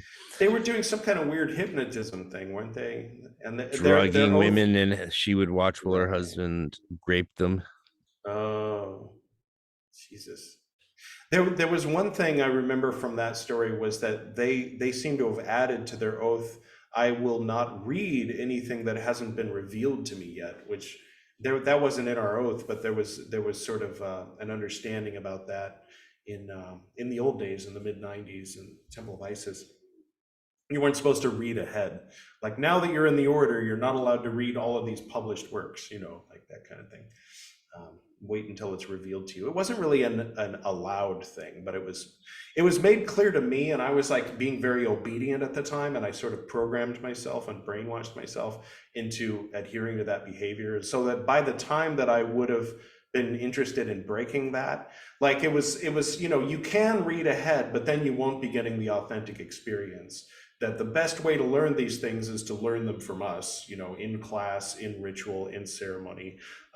So the books are there if you want to read them. Alt magic is there if you want to go, but we don't recommend it. And so I was like a teenager saying, okay, well then I'll do it the way they recommend it. So by the time that I would have been willing to break that oath, I had lost all interest in the subject. So I was just reading sci-fi. So people get shocked when they find out how few things I've read in the occult world. That I really just learned it all from people. But there were a Hmm. lot of people, and they read the books, and so I indirectly got a lot of the information. And most of them also learned from other people who learned from other people who Exactly. also study the books. And there's a lot of information and knowledge out there. I mean, when you think of all the GD people from the original order onward, and just think of occult orders and magical groups in general, how much developed knowledge there's that's shared and passed along over the world, right? It's a Yeah, lot. yeah. That's the reason you want to work and learn from people, is because of that shared group knowledge that's passed on and tested out. And like that's why, like when I joined, that's something we share, right? It's like there's very few of us, I think, joined in high school or got in Mm, at high school. You did with your mom. yeah. And then Yeah. I the other day, just a couple weeks ago, I did a face vest video call Hmm. with Victoria for the first time since 2002, Oh, good. Yeah, 2003. yeah. And Mm. that was crazy. That was awesome. It was a great chat. We talked for way Oh, too long. nice. And Yeah, yeah. so you, me, her, and Mimo were the only 16 and 15-year olds that Wow. I think probably have ever been initiated into any Golden Dawn order. And if there's anyone else out there, Yeah, give do us let a us shout. know. We'll make Yeah, the yeah. weirdest Facebook group ever or something like that, and just talk about what it was like going through the elemental initiations in high I school. think even Crowley was like 19 or something, wasn't he? I think he was like more 23 and just got Really? his Okay. millions. Really? Okay, okay. I mean, I just catch bits He of would think he information would and just like show they up fit dressed to the together. nines, wearing like he had more money than anyone but Horniman probably, right? So he Right. was I just just like thought he got that this later. millionaire Yeah. 23-year-old showing up. Can you imagine what Mm. that would be like? No Wow. wonder Yeah. he like Yates didn't like him. It's like Under this the influence of pretentious his asthma douche. medication, which happened to be heroin. Yeah, yeah. Yeah. You know, well, you need heroin to help your breathing when you're doing a lot of cocaine and peyote, I'm sure. Like, I don't know. Yeah. Though Richard Kaczynski argues he only really ever used drugs under doctor's orders primarily, and that was about it. But I don't know. It seems suspicious to me. But it could be Right. true. Could be true. You know. Mm. So is There was DMT that. a big thing in India? No, not at all. They've never No. heard of it in India. I mean, at least the people I've talked to. They've heard of it in Um, Goa. Probably, yeah. I never really got into that scene, um, that sort of like extreme psychedelic party scene Yeah, of no, me Goa. neither. I've seen Apparently I was them. told I would love it, but just I'm not Maybe into I know really if big I was crowds. younger, yeah, that's the thing, yeah, yeah. That scene does exist, I mostly prefer foreigners, but isolated there's monasteries. Indian people too that are in that scene. Um, people think that it's just a fully colonial, situation where it's just white people that come over here and do drugs, but no, it's half of them are Indian, so and they wear the tie dye and they speak the speak and kind of like have that you know that that psychedelic hippie mentality, and it's like a lot of Russians. It's mostly Russians and Indians, and then a lot of Israeli, and then one or two Americans, more British than Americans. You meet a Canadian every now and then. I remember there was this French Canadian. Is it redundant to say French Canadian asshole? No, I. It's not an No offense. oxymoron. It's not an oxymoron. Yeah. So he was a fireman and he was very muscular, and and I went out to Varanasi. This was back in 2018, and so I was talking to the Brazilian that was smoking me out, and there was a guy from Brazil, a Mexican guy, a woman from Chile, and I get along very well, generally speaking with those communities, and we were smoking weed and having this great conversation, and I was talking about the Indian woman that I met and fell in love with and how we were going to get married, and this random fucking French Canadian muscular fireman on the end of the table was like, "Oh, don't marry her. Don't marry this woman. Tell me you're not going to marry this woman." I'm like, "Excuse me, who are you?" I'm like, I'm like, "Thanks for the unsolicited advice, but I'm going to go ahead and not take it." And I don't know. He was just one of these dude bros, like sort of the red pill folks, the pickup artist types, No, man, and that's just the it's sort of Quebec. racist toward Indian That's women just at the the same time. Quebecois, man. They're like, do not marry the woman. What are you doing? Yeah. You stupid American can you get? You do not want to marry the woman. You just go to No, boom boom no and then offense have to la French coffee and go Canadians out home. there, you know. Yeah. Oh my God. So yeah, that was fun. But yeah, so that scene exists, but I think they're mostly just into LSD and stuff like that. Um, but one you know, trick of the trade is if you're hanging out on the beaches of Goa and you see those Nigerian guys that are just kind of hanging around, like you don't know what they're doing, they're just kind of hanging around. Just sit at a restaurant nearby and watch and wait until they go to a particular spot and dig, and then you know that's where they keep their drugs, you know, because they're dealing. And so, not to say all Nigerians in India are drug dealers, it's just that the ones that hang around on the beach and you don't know what they're doing, those are the drug dealers. Anyway, so yeah, then after they leave, then you go over to that same spot and you dig up all the drugs, and then you can do the drugs, you can sell the drugs. They'll probably end up killed, so it's sort of rude. But We're if you have so no not getting conscience, that's monetized. how to get your free drugs in Goa, you know. That's But yeah, amazing. so that's Oh my God. that's where to get the How to LSD and get your free, yeah. Did you is Aaron Leach on mentioned that the Enochian Angels, because Mhm. he's not a drug guy at all, I'm certain. Mm. Ain't the Enochian Angels told him to try to work with them on acid. Isn't that crazy? Oh, interesting. Have you ever tried that? Huh. A Nokian on acid. I can't say I have. Jason Louv did all the Aethers in one night on acid while having group Makes sex, sense. according to what he said on Midnight Gospel. Right, right. Huh. I'm I quoting mean, it Midnight makes Gospel, and if sense. I'm wrong, mea culpa. But I don't think I'm pretty. I watch that a lot. I always, I mean, I No know ritual A. my experience with it with that is different from other people's. I know I've talked to I forget what he goes by now. Uh, Bishop Leo, I think is what he's going by, down in the Midwest. He used to have some very profound positive experiences working with like opening by Watchtower combined with LSD. But my experience with it, I mean, I did have some experience with it, but my overall conclusion was that they didn't mix, only because like LSD took me to a level where I felt silly going wow, wow, like talking with my mouth and moving with my arm. I just felt like a little chipmunk, you know, like, oh, look at the little chipmunk doing some kind of weird symbolic thing that he needs to do in order to get him to the place where I already am. You know, I don't know if that makes sense, or maybe that comes across as offensive to some folks. I hope not. But like, yeah, the movement and the words and everything of the rituals, it just seemed like, you know, I'm already in graduate studies. Why am I singing the ABCs? You know, like this is a very basic way to get from A to B, and I'm already at Q, you know, or Z. Q's gotten a bad rep lately So ritual as a takes you letter, but farther than drugs in your experience. LSD takes you farther than the LBRP, at least, you Oh know. yeah. No, well,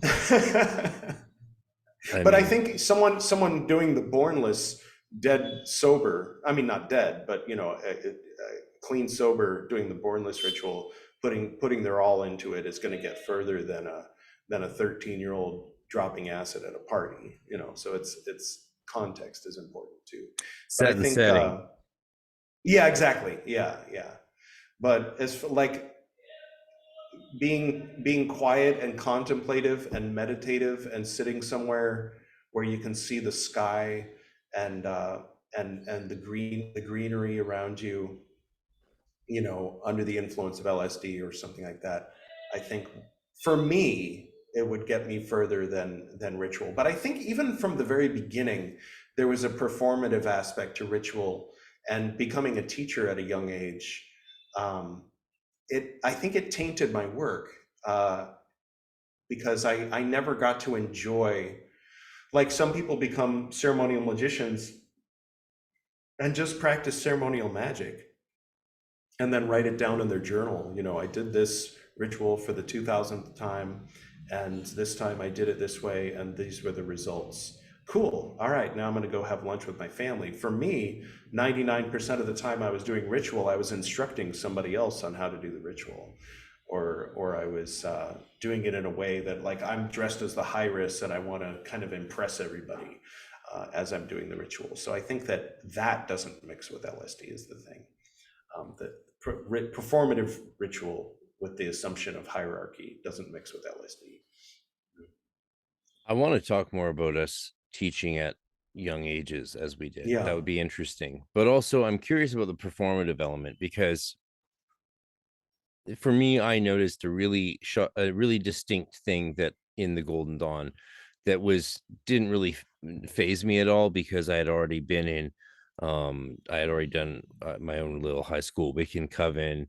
I had Mm. done a lot of I arranged improv acting clubs, doing like Yeah. Vampire the Masquerade for high school, and I so always like wanted to do that that. was managing, Yeah. like that was age 12, managing 80 people, like having to Mm. call all of them, email all of them. Well, not email, it was phone calls back then, and those like Mm. school class lists and stuff, making characters for them with like the popular kids over the phone because they all wanted to show up because the girls were there and the girls were excited to be there Right. because the guys would have to behave in this adult character form as a Giovanni banker who's corrupt, making dealings with the prince, with these Garu werewolves that are invading our territory. Like the girls loved it, and the popular Hmm. guys loved that the girls were there interacting with them without any pretense. Funny how you had to Right. step into a improv character role Yeah. to escape pretense, the necessitation of pretense in real life. That's true. That aspect of it is definitely true. And that was something that I took so for granted that I forget about it sometimes, was that when I would leave, like I'd be at the temple and I'd be dealing with Voldemort or whatever bullshit, whatever, like literal interpretations of Genesis, or you have to do it because the third order says so. And I'd be like, this is the stupidest thing. Why did I do this with my life? But then I'd go call my friend, and say, hey, what are you up to? I'm at the bar. And I go to the bar and there's a bunch of sweaty guys trying to pick up on chicks. And like two of them are leaving and one of them says, wear rubber. And it's like, is this the alternative? Like this is real life. This is what everybody else is doing. While I'm at the temple saying, sir, would you please, bring forth the incense, and then blessing the incense or you know what I mean? Like I'm doing something weird, but at least there's like respect between men and women. And there's like an interaction that isn't just like, hey, check out tits over there by the jukebox, or whatever. So, like that reminded me of what you were saying about Vampire the Masquerade, that I like love you it. have I to love it. I you have love to it. go into a temple Yeah, and put mind's on a eye theater. robe to Yeah, be like a civilized human being. it's like clinical therapy in action and mystery plays rolled into one. Mm, mm, Like you're working out your issues because you're probably representing a character with some extreme qualities of yourself that you have or wish you had or are curious right. about in an objective sense if you're one of those weird My character is you know bisexual. Yeah. like, dude, I think you're gay. No, I like women. I like the boobies. The It's my boobies are very character. hot, but my My character is gay. character Because is checking out the night. Yeah. we're talking like 1993 when we were doing this, so there was Right. definitely like Still a that stigma was back in the attached. day Yeah. when you'd be like, I don't know any gay people. It's like chances I are you think maybe you do. do. Chances are you do. Yeah. They're Just just staying don't know it quiet because because they're surrounded by people like you. dude, back Yeah. then, like even fucking Hillary Clinton was like anti-gay, Yeah, that's true. Yeah, yeah. Yeah, And then she yeah. flipped when the Everyone rest of the was world flipped. anti-gay Yeah. back then. Yeah. Yeah. Yeah, She's it like, well, I was just think, marriage is by definition between a man and a woman. And fucking then shills. check in with her a few years later. Yeah. So like, there was this mystery play element because you're putting on a story that has an overall meaning with all these Mm, people doing improv acting, which is what it mm, was, because LARPing didn't exist back then. This is mm. pre-LARPing. Um, it's the same thing, but like they didn't exist. And I could talk about this for way too long. I should probably start a separate channel. If I want to ever get into my thoughts on this, I could do that rabbit hole for years because it's so interesting. But the magical side of it's sort of the psycho spiritual side of it's sort of interesting because you do get to represent a version of yourself. You get to do this in Dungeons and Dragons as well, just on a tabletop format, right? with Mm. is it's way less intensive. You know, when you're improv acting and dressing up like your character, you're essentially putting on a god form and Right. becoming this other being. And like, Yeah. you know, unless you go out of character, you're in that character nonstop for like 6 hours every Friday night. Yeah, it's fun to think of all the fundy Christians in the Bible Belt getting freaked out in the 80s about their kids playing Dungeons and Dragons. I mean, I'm sure it was horrible to have to deal with that, but it's We didn't fun in notice it too retrospect. much but that's because I'm Yeah. from like, Well, West Coast Canada isn't yeah, Bible Belt America for sure. yeah, no, no, Yeah. you know, yeah. But anyway, that's interesting. Yeah. The what was the other part of that that was Oh, worth just about talking being a about? teacher, the performative aspect at a young age. So yeah, I noticed always that there was like some people in the Golden Dawn who really enjoyed that performative access and being in robes and having titles and all of that. And then Mhm. there's people who were nonplussed by it. I was one of the people who was nonplussed by it. It's like, okay, if I have to, if Yeah. that's part of it, Yeah. like sure, Mm. I'm no complaints, even not like, oh, well, I'll try it but reserve judgment. No, fine, okay, whatever, because I had already done am work, I'd done Wiccan Coven, I'd done Maharishi Transcendental Meditation since childhood, since the Mm. womb. And so like some of the weird quirks that might have stood out, and Waldorf school, let's not forget that, Steiner Mm. Schule, right? Mm. Some of the things that might have weirded out the normal person in the Golden Dawn didn't weird me out. um Right. but I did notice that some people were really into it for the cloaks and robes, let's say, Yeah. Yeah. and some people weren't. And But there's sometimes it for the but I'm wrong not saying, reasons. here's the interesting part of that, Mm. I'm not saying there was those two kinds of people. I'm saying there was actually four kinds, because then there was the people of the first type who cared about that stuff, who then through the process learned to stop caring about it. Yeah. Yeah. And then there was the people who didn't care about it, but then through the process had their egos blow up to where like they're obsessed with it. Mm. And those are the Mm. people who often then like schism to then form their own orders, Right. Right. you know, Yeah. Yeah. versus those of us who sort of went dark, as they say. Yeah. Leaving. Yeah. Yeah. Yeah. There's a Like, difference between leaving and then leaving and to then start there's your own you who order. started a podcast saying things that even make me blush. Yeah. Some of your rants, Yeah. man. Oh my God. They make me feel like a kindergartner. Oh no. Yeah, I'm too innocent for I these think words. my dad was a college professor, so I always manners of speech when I was like 5 years old. So when I had zero knowledge, absolute zero information, zero things to offer, I spoke with an air of authority. So that's sort of a handicap, I think, on for me. But then as I got older, then being an adult, not to mention in a certain demographic, and then speaking with an air of authority, they all kind of fit together, you know. And so I skated by with C's in the order. I remember when I was testing out of practicus, my proctor was about to leave. He was like his last act as a person in the order was to test me out of practicus. And so I don't know if we both got drunk. I think I definitely drank more than he did. But it was mostly me just like telling him about the insights that I had about this and that. And I even talked about the DNA alphabet, and he was going to do experiments with Enochian, because he saw it ties in with Enochian because of the elements, and it there being a language. Basically, that's all they really have in common is that there's letters and that there's elements involved. But yeah, so yeah, I got really drunk and talked a lot. But I managed to graduate out of practicus without having all the names of the tatwas memorized. So yeah, I don't know. I think there was, yeah, and not quite nepotism. There was sort of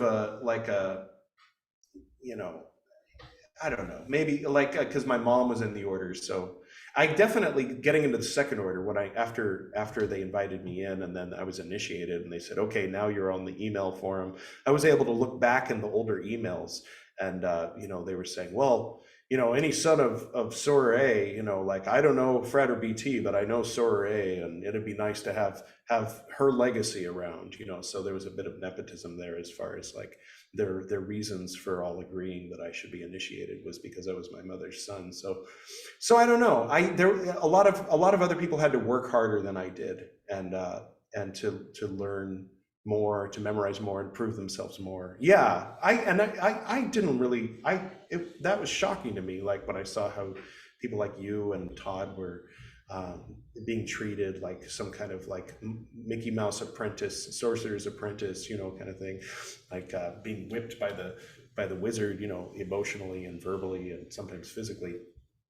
I don't know if I don't think they physically beat you or anything, but definitely emotionally. Jesus, why does that guy? I thought he was an asshole back then.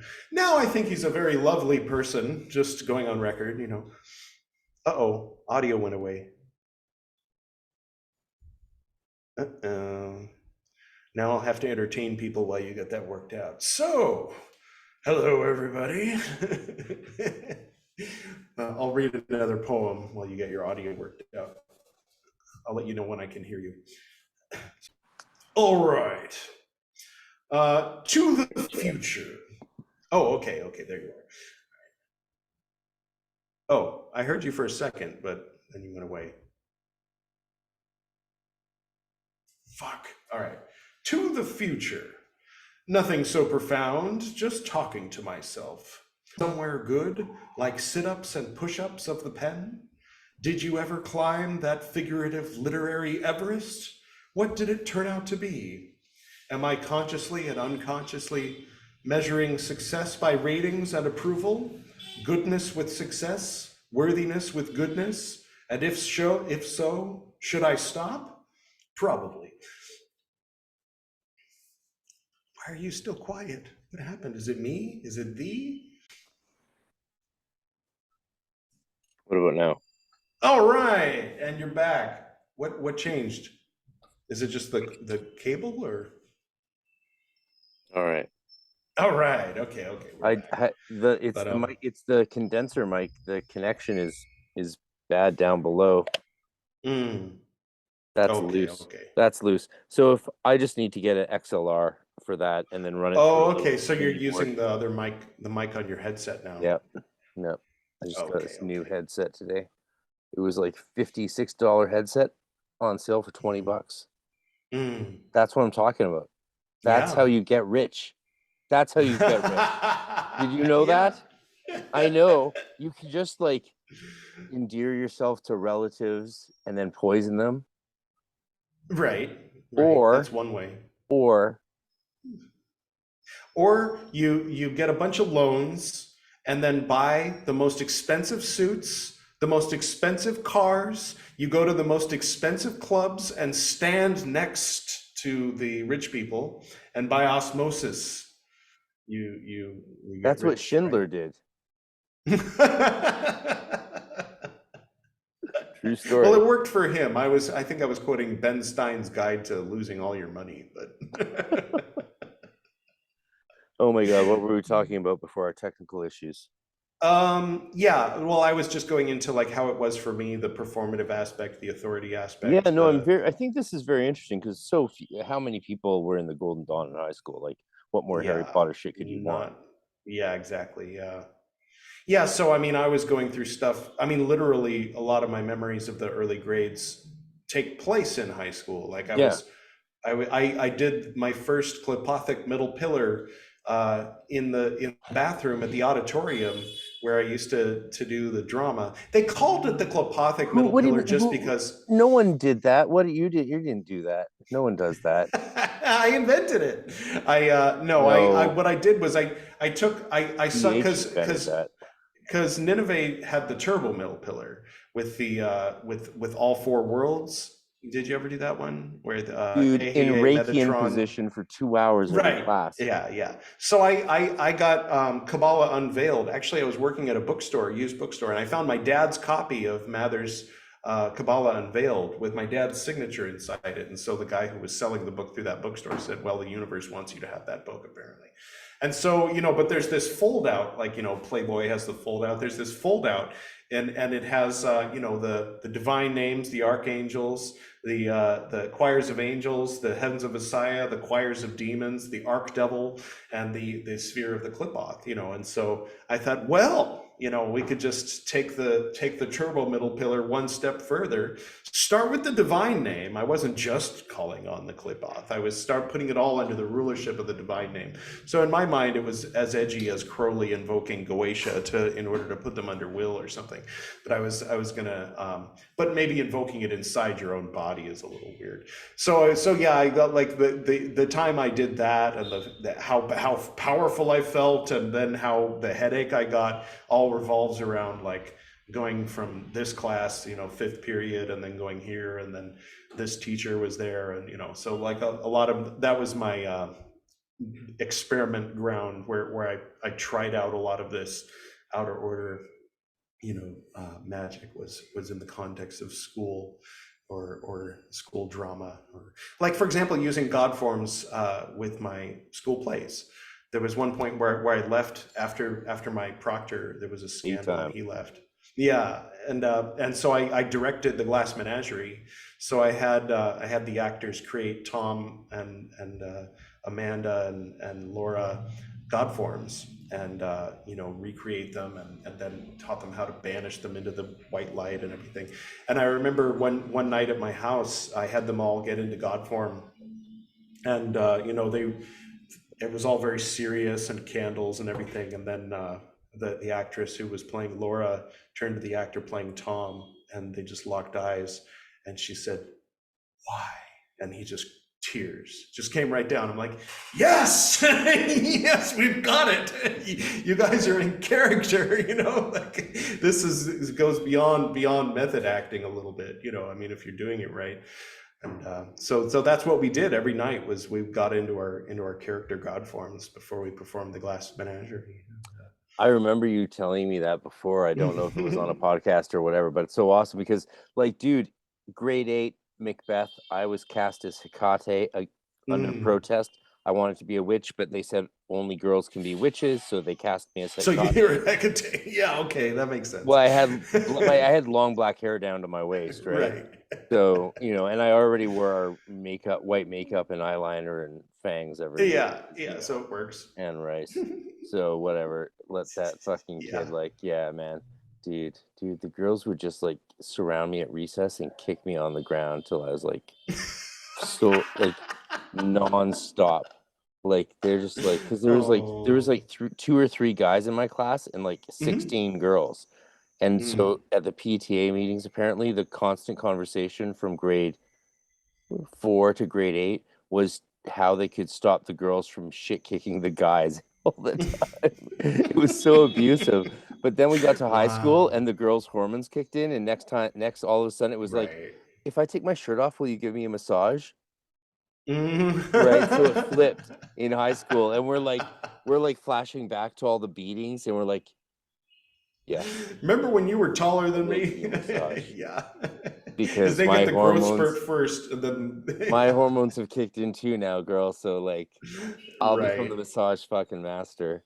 Literally. But so as Hecate in grade 8, I was just starting to practice Donald Michael Craig. You met him a few times in our order, right? Oh, did I ever? I feel like I met him once. You must have. You got the call when he had cancer for the ritual, right? No. I don't even know if I met him, actually, now that I think about it. Some adept who, was with us 20 years ago gave me a call out of the blue and was like, Don Craig has cancer. There's a ritual at this time. Here's the script. We're all doing it. And I was like, how did you find me? He's like, wow. He's like, I like your band. I'm like, I didn't know anyone paid attention to me after we were leading up to the schism 12 years ago. I mean, if you mean exactly 12 years ago. Yeah. Wait, there was a lot of things that I missed when there was so much heated drama between the Chicago temple and the California temple. And like, I don't know what music came out that year. I don't know what movies came out that year. Like, I missed everything in not only in popular culture, but in the outside our particular Golden Dawn community occult world as well. So, What? The more heated the drama was, and like those years when we were focused on the Jerusalem work and all of that stuff, like I don't even know what aughts fashion is or aughts style music, you know, like, or I still don't, you know, like Pio keeps, you know, having to update me because she was tracking and paying attention to all that stuff back in 2002 through, you know, today, and like what people were wearing and what the styles were and what the colors were and what the music was, and I just don't know because I was just listening to Enigma on repeat for all those years in the temple, you know, or whatever Enya, you know, like Adiemos. We had our Om. yeah, the eternal Om Richard Slam. And then I bought this Anonymous 4 Gregorian chants one time and donated it to the temple. And then they played it for 32 hours while I was in the box. And I'm like, if I could go back in time and shoot myself right before I bought that CD, I would, you know. Yeah, no. Yeah. Oh, gloriosa Domino. No, no, no. So prepping for Hecate backstage, I was Mm-hmm. started just calling to Hecate and accidentally did a god form. You know, I imagine Hecate all around myself, though I didn't do the practical formula of, you know, god form formula, you know, which most people don't even realize.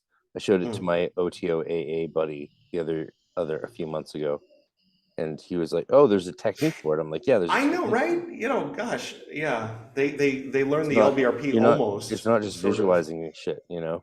So, Yeah, yeah. yeah, they learned the LBRP almost, almost. Ate, Malkuth. I'm like, okay, just a few notes so far, you know. Yeah. I mean, there's definitely room for variation within it, but there's Yeah. just a difference between seeing people who have done it who didn't learn it from a book, but from other people who learned it from other Right. people. Because after you do it for any ritual for a long time, you're gonna get powerful at it. And once you get Yeah. powerful at it, you pass on that ability to your, like, you know, I recently had a student who was like, wow, I'm sort of sad at how little I've learned the last couple of years. I'm like, you know how to not only do but teach both Heptarchial Enochian grimoire magic and Shem HaMephoresh angel magic. Do you know how long it took me to be able to do Right. that? And you can do that at the same level that I can do that after 2 years. Mm. It's like, Mm. that's fucking crazy. The only way that could be possible is if you had someone who had put in the 25, 30 years before you and learned from a bunch of people and kept learning and kept working and then said, hey, you know what? Do this. Right. Here you Yeah. go. Here you go. Served on a platter, like a master Yeah. chef preparing a gourmet delicacy that took him 30, 40 years to master. But you're Yeah. eating it in 2 seconds, and he can give you the recipe, and you can fucking go make it for whoever you want like that. Yeah. Yeah. That makes sense. So accidental god form of Hecate going into Macbeth. Mm. But then Mm-hmm. when I in grade 12, so the same student just got COVID, Mm. which I don't actually believe he had COVID because he was vaxxed. So I think it's a Mm. conspiracy theory because he was vaxxed 3 times and he got COVID. Mm. I think they're lying about him having COVID because you can't get COVID if you got Well, the vaxxed. chances are Now very we're low, but yeah, definitely we'll move now you're along. Yeah. definitely. I just want to make sure that we're certain 100% demonetized on this podcast because I've been talking to all these authors and PhDs and I just needed to let loose with you, bro. Yeah, yeah, sure, sure. I love you, man. I love you too. Wait, So I have differences of opinion with certain things, but it's okay. I mean, it's good actually. One thing I remember about Golden Dawn, there was a soror. I'll just tell this one story. There was a wait soror. 1 sec. Shoot. Okay, okay, go ahead, go ahead. Finish the God form Yeah, segment. yeah, yeah. Hecate, Hecate. Because it's a segment.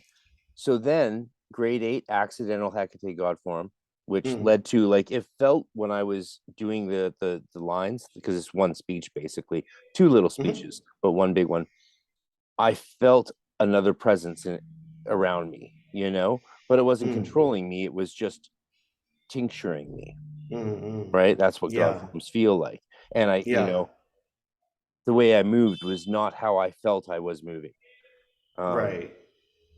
Then in grade 12, I was Big Daddy in Cat on a Hot Tin Roof. and I had just gone in. I was just testing out a philosopher's, getting ready to come down to LA with you to go through Portal with you and V, and went into the bathroom before playing Big Daddy and put on the Horus God form and did that on stage. And it got VHS recorded. So when this student was sick, I sent him a private link to the whole thing, and you can see me in Horus God form playing Big Daddy and doing the whole role. Because it's on YouTube. It's just a private link.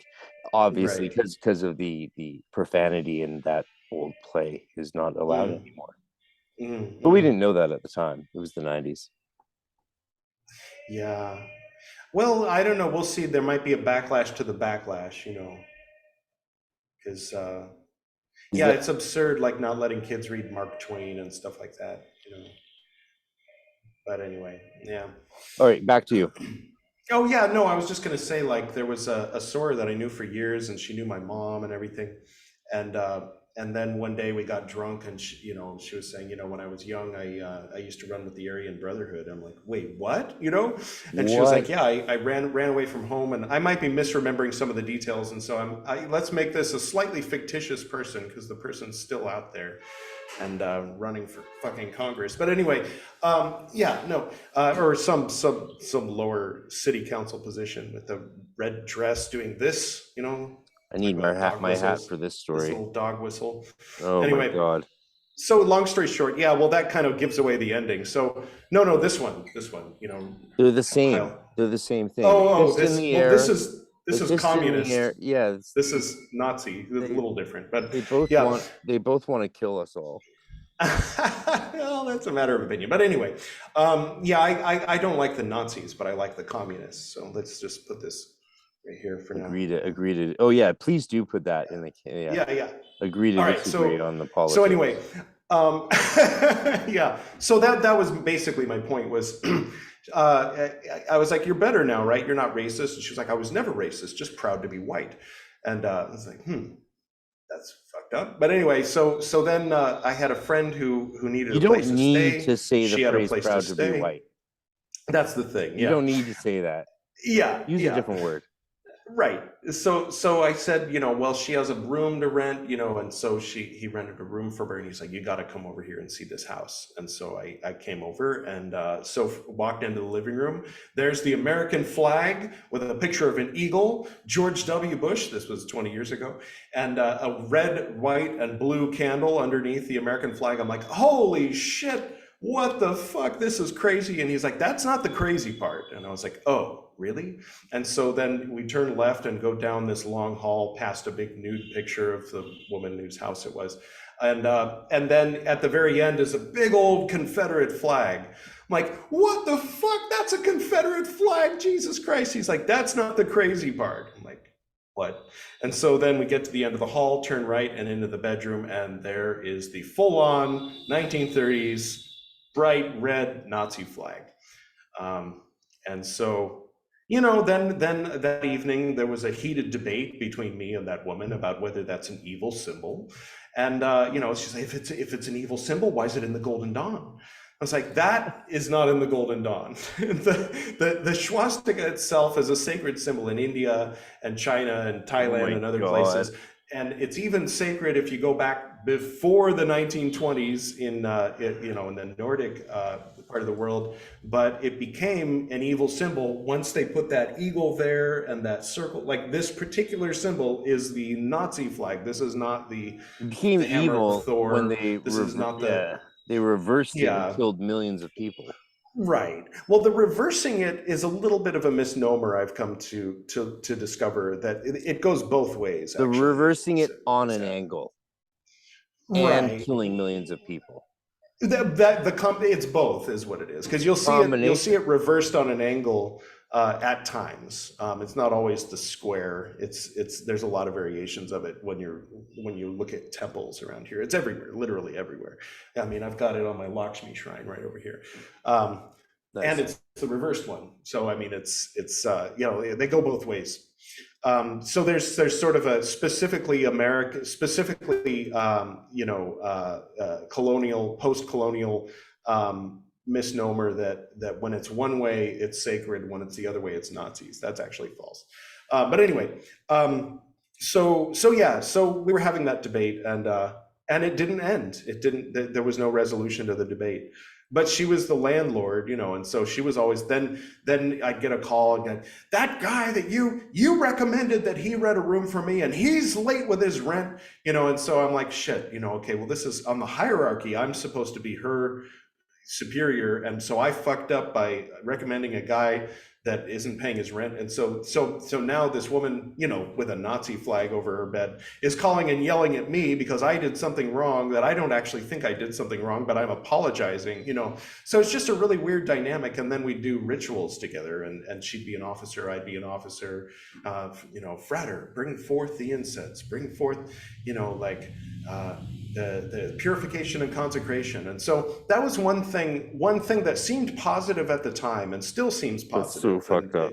It is fucked up, but it's but and maybe this is and I've talked to Augustin about, when is it going too far? Like when you're allowing Nazis at the table, is that okay? Well, that's what we were doing. It's like there was nobody cared if you were a communist or a right winger or left winger.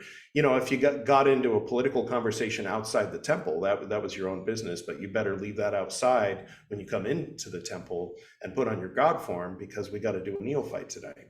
And so it was like considered like klipothic, like you have to like put it under will, stomp it under your feet, put on your God form, hug it out, like you're a frater, you're a sower. And, binary, what can you do? But no, but yeah, that kind of stuff was irrelevant. Like it wasn't important. And I think that's one important thing to point out, is it wasn't important back then. It became important sometime over the past 10, 15 years, and people's polarity of especially in the US, maybe in Canada too, but their political loyalties and identities and all this kind of thing became much more important. And, but I don't know. I mean, back then it was just assumed that everybody was anti-Nazi. Like when they used to make yellow propaganda about Gargamel and make these fake websites, the whole thing was saying that he was a Nazi. Well, he did dress up like one. There was a picture, yeah. At one point, but they just ran with it and started making all these fake Nazi temples, and Gargamel's a Nazi and he loves Nazi values, and maybe he does, I don't know, but I was much more familiar with our yellow propaganda than with the reality of him. But all I know is he broke into my house. Into the temple. Oh yeah, you were living at the temple. Oh, now I remember our conversation. We had that conversation before, and I think I said this before when we were having that conversation. Everything that has happened, it will happen again. Yeah. We've had this conversation before, but you weren't wearing that hat, so the spice must flow. Can you hit pause on the recording and I'll make a second coffee? Yeah, I'll go to the Jacks.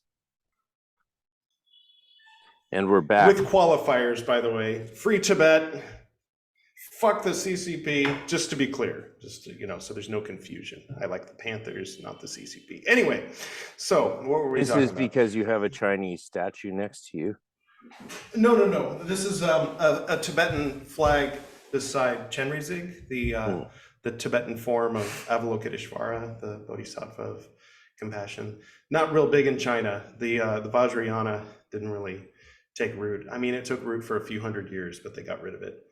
But anyway, you'll find the statues, but no practicing Vajrayanists really in mainland outside of the Tibetan, the occupied country formerly known as Tibet. Anyway. Have you seen this? Looks familiar. You have to get one of these. So this is Pat Zaleski's. Oh. It's the only tarot deck that has the proper Golden Dawn 4-scale colors. Oh, interesting. Okay. Look at that.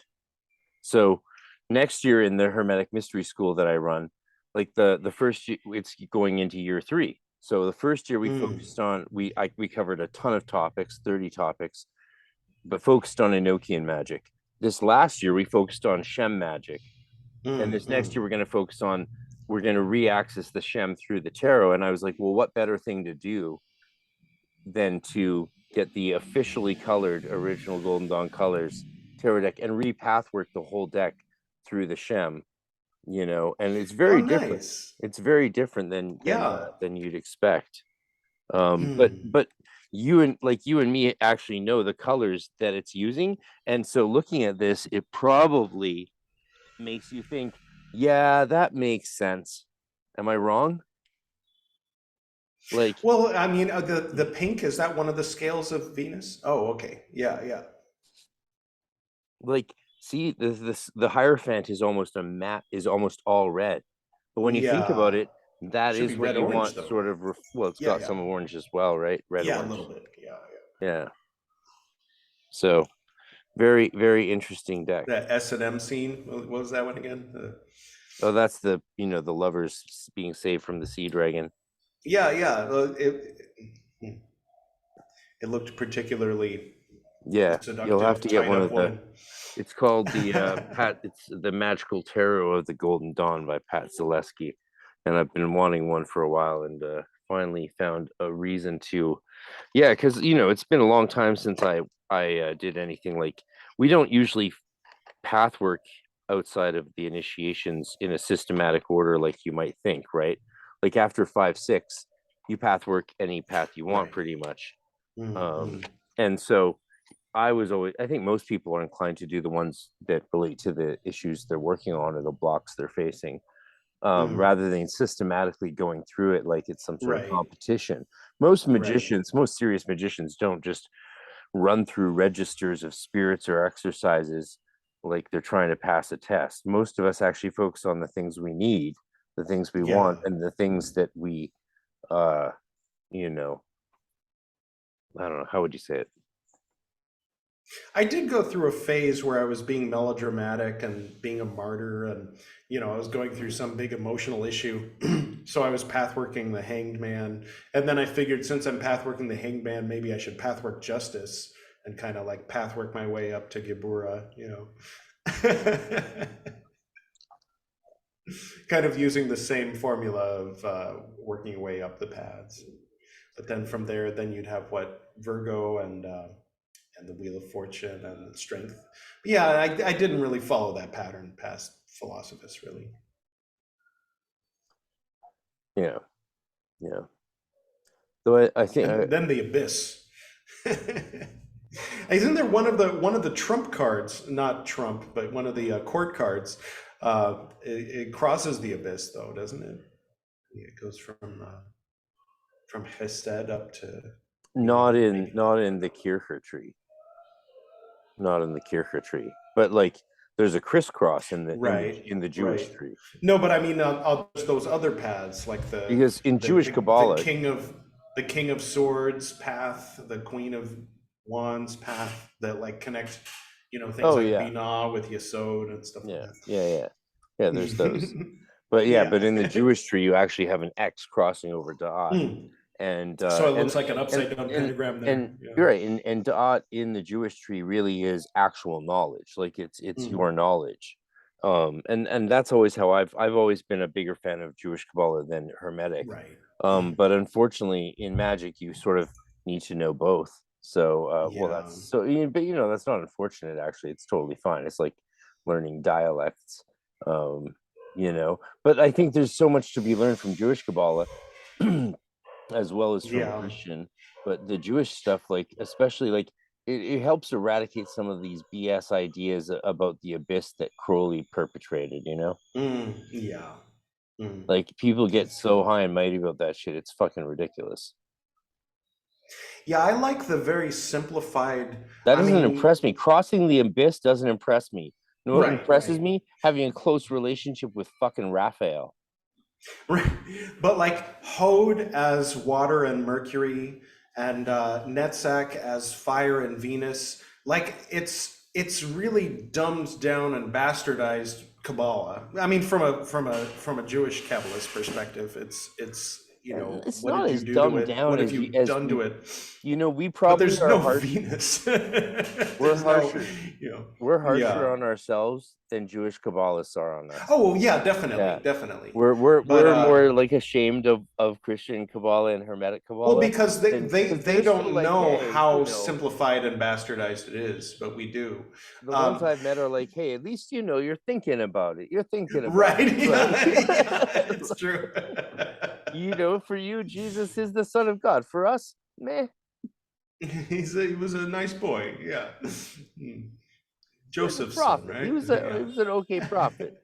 He was a even better, He okay wasn't very carpenter. good at swimming. Yeah, wasn't a very good carpenter. Yeah. Yeah, to go into something else, but yeah, like no, I like that the psychological. I mean, they sort of can operate in a psychological context. I mean, I think there's the post psychology hermetic tree of life, where left brain and right brain are kind of applied to Hod and Netzach, and Yesod and all the path working and all of that stuff. I mean, obviously they don't path work the universe card from Malkut to Yesod in Jewish Kabbalah. That's an entirely hermetic Kabbalah thing. That's a But Golden Dawn thing. right, yeah. Credit where But credit's then, due, for better or for yeah, worse. there's Golden Dawn, and then Thelema. So there's bastardized Kabbalah is Golden Dawn, bastardized Golden Dawn is Thelema, bastardized Thelema is Scientology. Everybody knows this.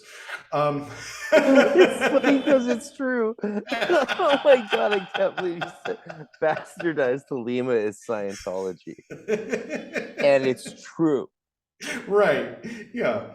I mean, make it more accessible to everybody. I mean, but I'm using the term bastardized. Like Jon Snow was a bastard, right? So bastards are cool. You could say Buddhism was bastardized Jainism.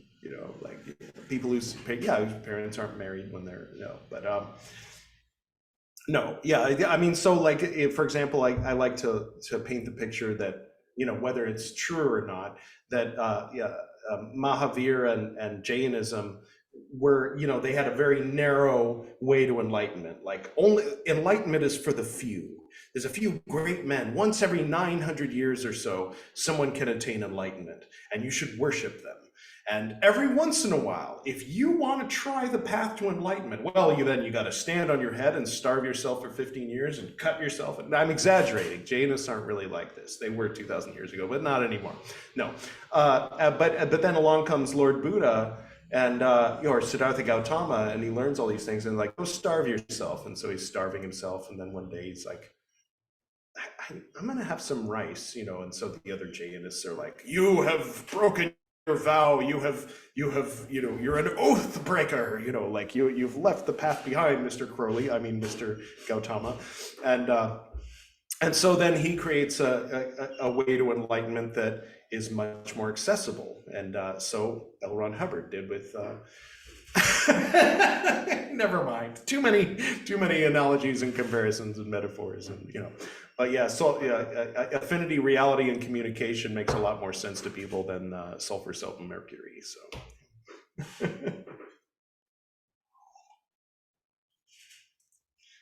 Sorry. Is that too much or too little? No, I'm just absorbing it all. While you were making coffee and having a quick break there, I made the wise decision to finish the joint. Oh, good. I haven't had one of those in a long time. Well, it seems like you were stoned for the last few years, but that was probably because of lockdown. Well, I was in Goa. Yeah, I love Goa and COVID both. Yeah. Yeah. What else is there to do? I started a podcast. There was when I first came to Nepal, I was vegan and I wasn't smoking cigarettes. And then I met Carlos, and he was smoking hash with tobacco.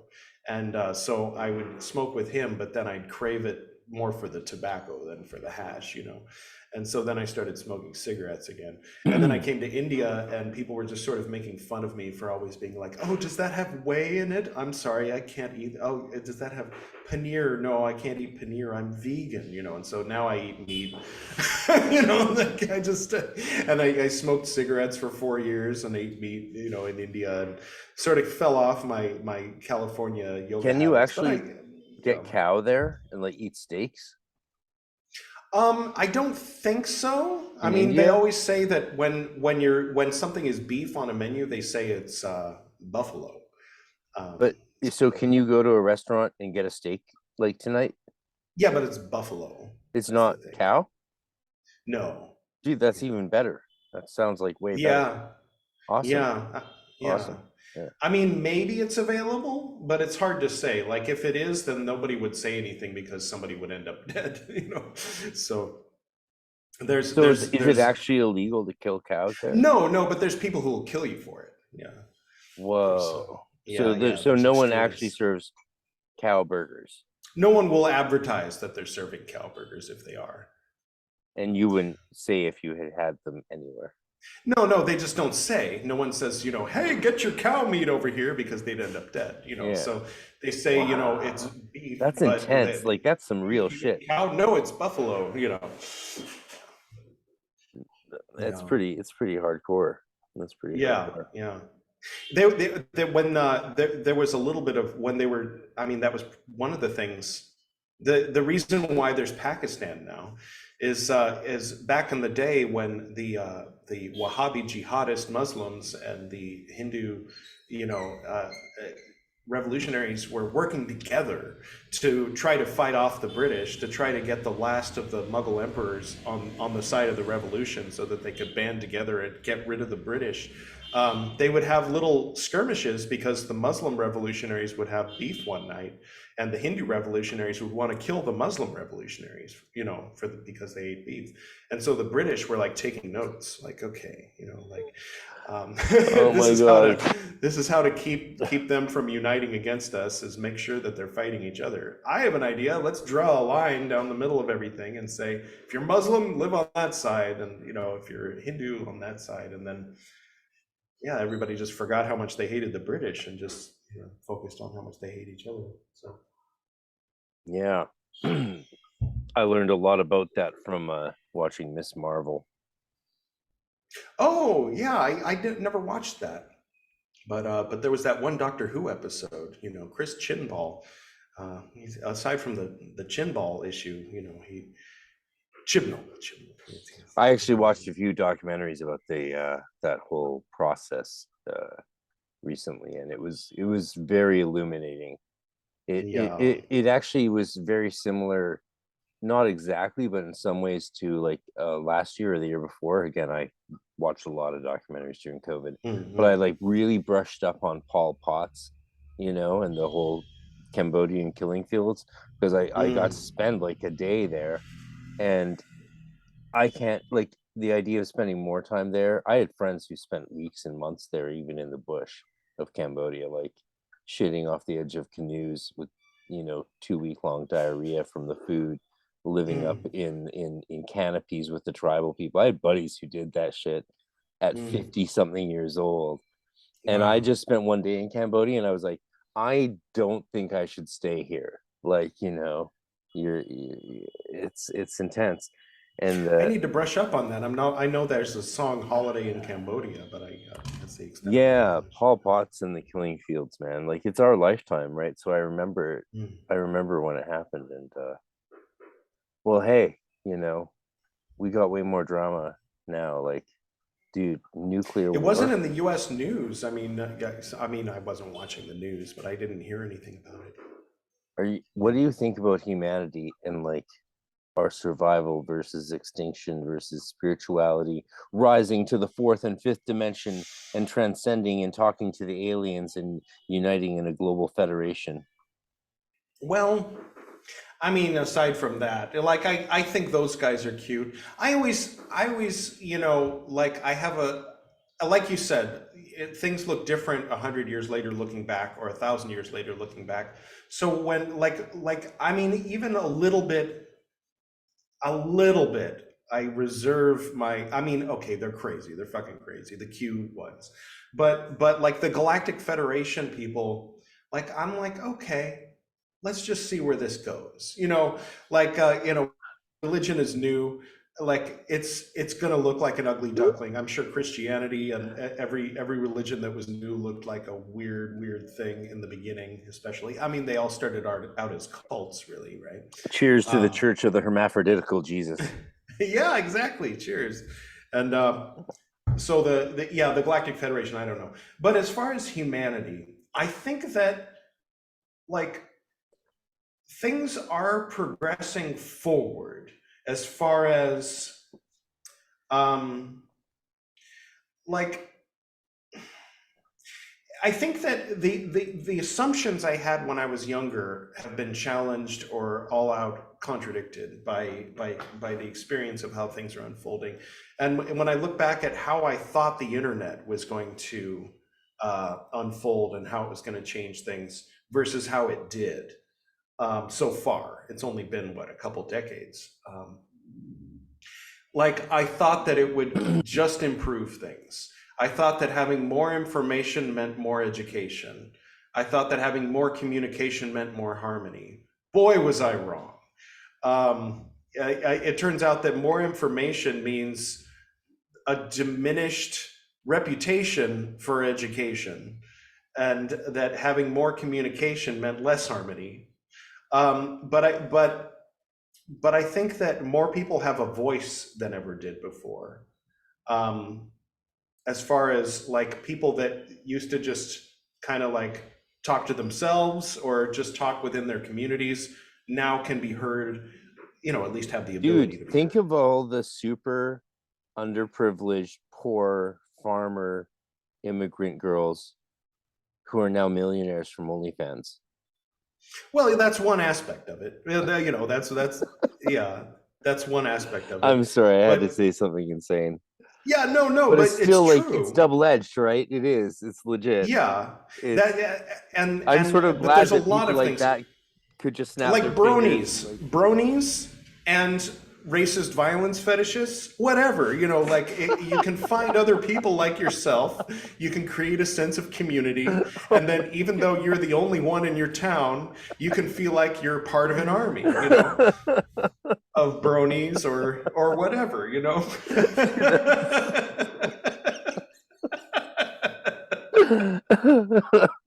Dungeons and Oh my God. Dragons, like Golden Dawners, Esoterinerd, right?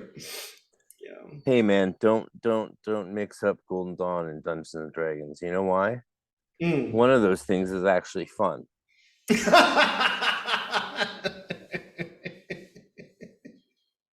That's true. I still haven't played Dungeons and Dragons. I overheard my friend's older brother doing it once in the early 90s. You bought the And I books. have I all the saw you minis. buy the I books. bought the books, I bought Okay, the okay. minis, Dude, we I do got the dice. we do a whole long weekend campaign, at your place. You fly me out, we do a campaign, I steal your ring, and you fly me home. Show people the ring. Show people the ring. Show the Yeah, audience there we the go. ring. Because this, yeah. Okay, that is beautiful. So this is McGregor Mather's ring. Yes, and this is where he kept his A student of mine, poison. shout out to Blaine, was like, sent me a link to a guy and we talked. Do you want to buy it? No, I don't have the money. Well, I'd rather buy a computer that was broken and that I had to return, and now it doesn't matter. And so you got it, which is amazing. So yeah, now you have a place to keep your cocaine. Which clearly you do a ton of cocaine. Oh yeah. Yeah. No, I got into that briefly when I was a kid. When I was in my You early did have a 20s. kind of wild childhood even before the Golden Dawn, didn't you? Before the Golden Dawn I was 15. Right. Before the Golden Dawn was a year of Wicca. Me too. And then like yeah. So my dad died when I was 15, and I wouldn't say my life was wild before that. I mean, I would go out to Lake Havasu and go jet skiing with my mom. That's as fun as You it told me got, some which that was story of fun. like a prince in a limo or something, and Oh, like, right. dude, that No, it was his traumatized me. Audi. It was the back of an Audi. Dude, that But traumatized yeah, me. a Danish prince. So I had got my Hamlet, experience. But anyway, yeah, enough about that. About That what? was a I long don't know time ago. what. That was I don't know. Philosophus, though. So before Golden Dawn, like I said, before Golden Dawn, it wasn't What very grade in interesting. high school were you in Philosophus? I was 18 in Philosophus. Yeah, So me I was too. a senior. I was a senior I in high think, but school. but we went into Portal together with Right. That was post with school her, for me. and so you graduated in '98. 97. Yeah, so because that's what I remember. I remember you were a few years older than me, My right? house caught Yeah. on fire in That 98. was I lit So it on fire. That was me. yeah, that's true. Yeah, my mom died at like, okay, so I graduated high school in 97, and then a few months later my mom died. So by the time 98 started, I was the eldest of my family at 18 or I 19. remember, man. I was And there. so the cops would pull me over, and I'd be on like LSD, and like my car would be coughing up blue smoke, and I have no license, insurance, or registration. And they'd be like, "Where are your parents?" And I'd be like, "Dead." And they'd be like, "How long's it been?" And I'd be like, "2 months." And they'd be like, "Look, just get out of here. Just Just kidding. go home. Don't drive this car." But then once it had been 6 months, they're like, "Yeah, 6 months is enough time for you to get your shit together. Like, we're gonna stop letting You you were off the hook." you were honest every time, eh? Yeah. You're like always honest, and eventually they're like, "Yeah, 8 months. Sorry, Yeah. At a tell certain me about point, the that." story, like, it's sad. I feel bad for you, but I'm also going to write you a ticket. Like, and you're lucky you're not going to jail tonight. Oh my god. Oh my god. Did you ever spend a night in jail? Later, when I was in 5 = 6. Um, Jesus. Me too. so okay, long story short, just real quick, I'm 44 now, but when I was 28, I had decided when I was 15, because I did the math, like you were saying, my parents both died at 50, 51. I think my dad was 53 actually, and his dad was 53 or something like that. And so I was like, shit, okay, if I want to see my kid go to college, I've got to have my first kid when I'm 28, or get married and start having kids when I'm 28. So I turned 28, and I was like, fuck, I have no prospects. I've already tried and failed with everybody else in the second order, and nobody outside the order would give me the time of day because, I'm in a cult. I mean, what kind of a crazy person? And then my grandma would be like, hey, the illegal alien nurse that takes care of me, she has a crush on you. I'm like, aha, like Eddie Murphy, there's the spoon, So I married her, and then at a certain point she was pulling away, and it was clear that the divorce You had a conversation was right divorce around the corner. party, both the No, two of that you was a together. different. That was That that was was that different. was that was a different time. Yeah. So this was 2006, I think, and so Are you on so number yeah, three? so yeah, so third time's the charm, You right? beautiful bastard. Um, so I was drunk one night. I had gone to the art walk, and I had 5 glasses of wine, and and my spouse at the time was being weird and distant, and I was like, where are you? I'm at a movie. I can't talk right now. I'm at a movie. And I was like, well, yesterday you and I were both at a movie. You spent the whole movie texting. So like, why can't you text me if you're at a movie with someone else? And who the fuck are you with? And who are you texting yesterday? And so then I was like pissed off and drunk and driving too fast. And so then I slowed down at the last minute to get off my exit, and I hit the wall. And so then I was like, fuck, I'm gonna go back. I'm gonna go back home. And so I got on the freeway going the other way, and the car started acting weird because you hit a wall. I don't know what, something went wrong with the car. And so I pulled over, and but luckily when the cops came, so first I called AAA, which is like, the auto club. They'll come and tow your car away and everything. And so I was sitting there in my car, a little drunk.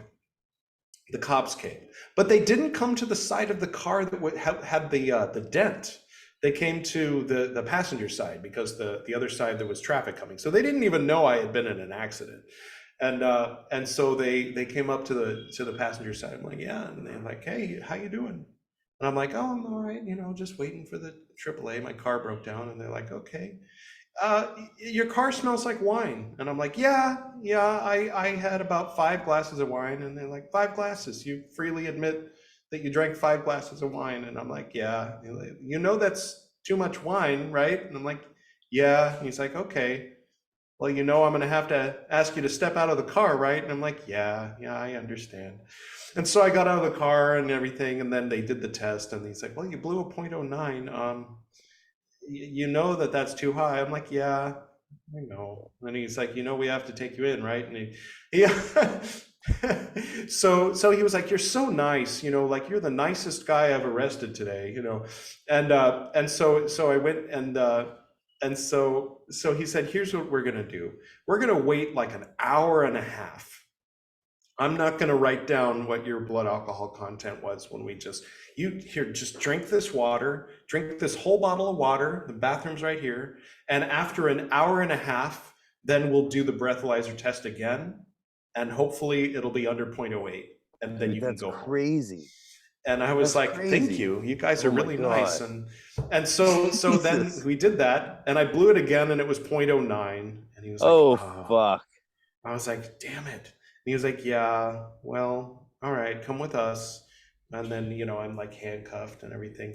And then he's like, okay, we got to go through here. And he opens the door, and I walk through the door, and the cops on the other side of that door, they're not so nice. Suddenly I went from the nicest cops I had ever met to the shittiest. Well, there were 2.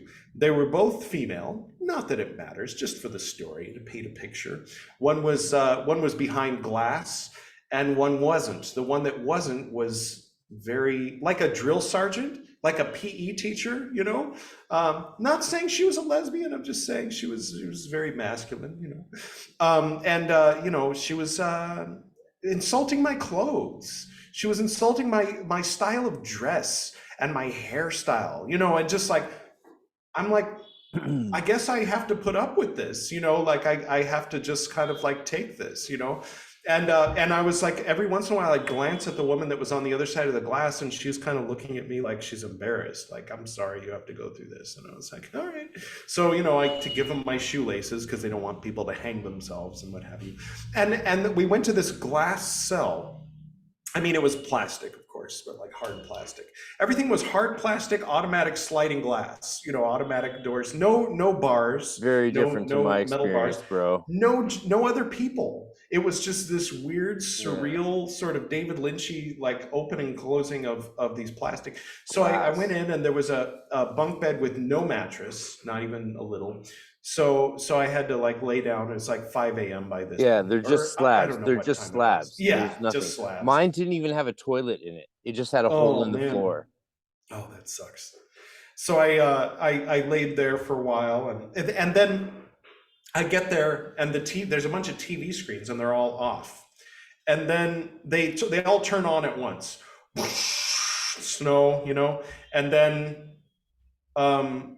pictures of people working out, like videos of people like working out and on a treadmill and stuff, but no sound. The only sound was this tick, tick, tick, and then ding, ding, tick, tick. For hours, just that. It was like some kind of sound specialist had like created music to make you insane. Like it was specifically and solely designed just to make you feel like you're insane, like to slowly drive you out of your mind. And so then the nice cop came and saw me, and I was just sitting there, and I looked over, and she comes up and says, "Are you ready to go?" And I said, yes, please, thank you. And so she let me out, and she gave me my shoelaces. No, they gave me everything except for my shoelaces. And so, and I think, this wasn't the time I got all bloody. So I wasn't really drinking much before this. Once a month, I'd have some wine at the art walk. And then so after this experience, I went home, took a shower, went to work, 9 a.m., nobody knew. So I didn't even miss a day of work. I didn't sleep, but I didn't miss a day of work. And then after that, I had these court mandated Alcoholics Anonymous meetings and DUI meetings. And so I started drinking, and I started drinking. And then one day I took ecstasy and got drunk, and I actually blacked out. And then I was like, oh fuck, like I think I shouldn't drink, and then I blacked out again, without ecstasy. I just blacked out just from drinking. And then so I started taking Alcoholics Anonymous seriously, and not working the steps or anything, but I did stop drinking. 99% once a year or something. I'll have a drink, but yeah, there was this party I went to, and I drank a full bottle of wine and then hit the Bacardi. And then there was an Italian girl, and her cousin grabbed me by the put me up against a wall and all this. What are you talking to my cousin about, and all this? And I'm like, I just gave her my email address, and so anyway, I ended up running away from the party, and my friend Chris was like, no, I'm like, I'm walking home. He's like, that's too far. And he's chasing after me, and I kept running. Eventually they stopped chasing me, I guess. I was looking back to see if they were still chasing me, and then I fell forward, and I was tumbling down the hill.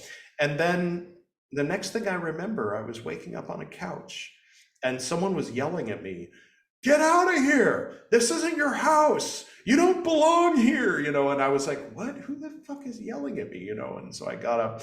I'm like, you're in the wrong house. And they're like, no, this is our house. You don't belong here, get the fuck out or we'll call the police. And so, I'm leaving the house, and I'm looking at it. I'm like, this house doesn't look familiar. Oh, they were right. I am in the wrong house, and then people are crossing the street to avoid me, and I was like, fuck, what's going on? And then I called a bus, and I was like, I was going to ask, does the Dash bus run by here on Saturdays? And so I started talking, but it came out, does the Dash bus run on Saturday? And they said, yes, the Dash bus runs on Saturdays. And so anyway, long story short, I get home, and I find out why everybody was looking at me like a freak. It's because of the blood and the dirt and the torn clothes and it's everything. I was like, oh, I look like someone you should avoid, And then I took a bath, and I was fine. But yeah, then I was like, I really got to stop drinking. Yeah. So that was a long story short. You asked if I ever spent a night in jail. Yeah, I did. But when I was younger, I lucked out so many times. I mean, for all the I think we all do, right? Yeah. I mean, for all the things I did, one night in jail is. I remember I went to a job. I went to a job training seminar once in my gap year in college.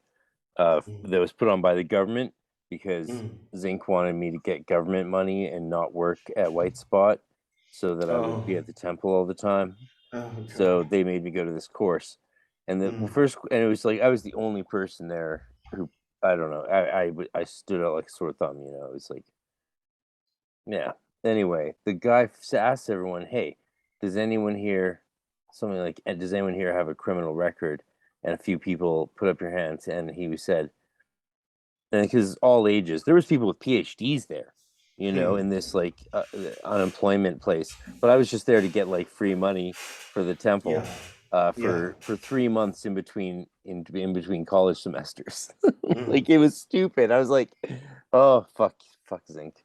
I mean Voldemort. Sorry. Oh, that's okay. It's your podcast. It is my. So, and he said, and the government guy said, that's okay. Don't worry if you've got a criminal record, because the only difference between you and everyone else here is that we weren't caught. Yeah. And I was like, oh snap, that's fucking hardcore. I was like, whoa, like my mind was super blown because I was 19. I was like, that is fucking insane. Because it's true. I'm like, I've jaywalked. But no, I did spend a night in jail, but not quite a night. But like, so my story, man, like, you deserve to be in jail for what you did. But I was never caught for anything heinous. I was caught by an accident. So, and I was in Dublin jail. So Dublin jail is a whole other thing. But that's because I was on tour. I was touring with my band, and I was drunk outside of the pub on the Aran Islands of the west coast of Ireland after on a gig on Inishmore. Inishmore rhymes with whore, and these two 10-year-olds were playing with they were talking. I heard them talking like, Jesus, we'll fucking get all the money from the ATM with this, like, you know. And I was like, what do you got? And they had a wallet. Someone had dropped their wallet. I was like, oh, you fucking 10-year-olds aren't gonna fucking raid some poor tourist or like I was working on the island as a musician in the pubs, but during the day I was changing 50 beds every morning in the hostel for my buddy who was another uilleann piper. I was there playing uilleann pipes. He was playing uilleann pipes. We're all playing uilleann pipes. So I grabbed the wallet off these two little feckers. They're like, oh, you fucking cunt. Like, fucking, we'll fucking kill you. We'll shiv you in the night. You know, it's like they're fucking 9 years old and they're giving death threats. They're adorable with the Irish accents. It's fucking amazing. Dude, like the 6 and 7-year-olds in Ireland are the best 6 and 7-year-olds either. They'll walk up to you in the street of Galway and be like, hey there, you fucking hag. I'll fucking kill you, you know. I'll fucking kill you. My ma will take a shiv. She'll kill you, you fucking wad, you know. You're a fucking asshole. Do you know you're ugly? Do you know you're a fucking ugly cunt? I'll fucking kill you. And you can't do anything because they're 9. They're 9 in these little tracksuits. And you're like, what do I do? So you just start laughing. That makes it worse, probably. Yeah. So like, oh yeah, oh dude, and it's adorable and terrifying at the same thing. It's like, you know, Joseph Conrad said, the horror.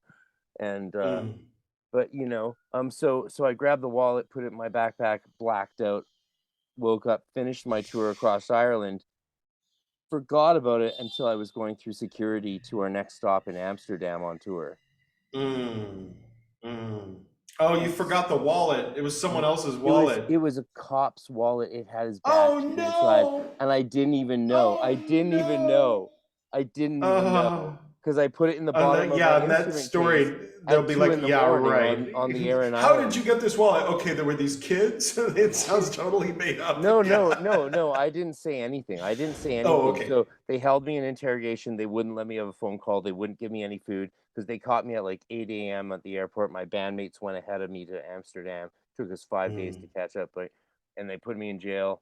Took all my shoelaces and all that shit. I really want to get my headshots and put it on a t-shirt. Oh my god, that would be. Oh, mine was awful. Awesome. I was like penitent. I was like, I've done wrong. Sure I'm a sinner. I'm sure I'm terrified.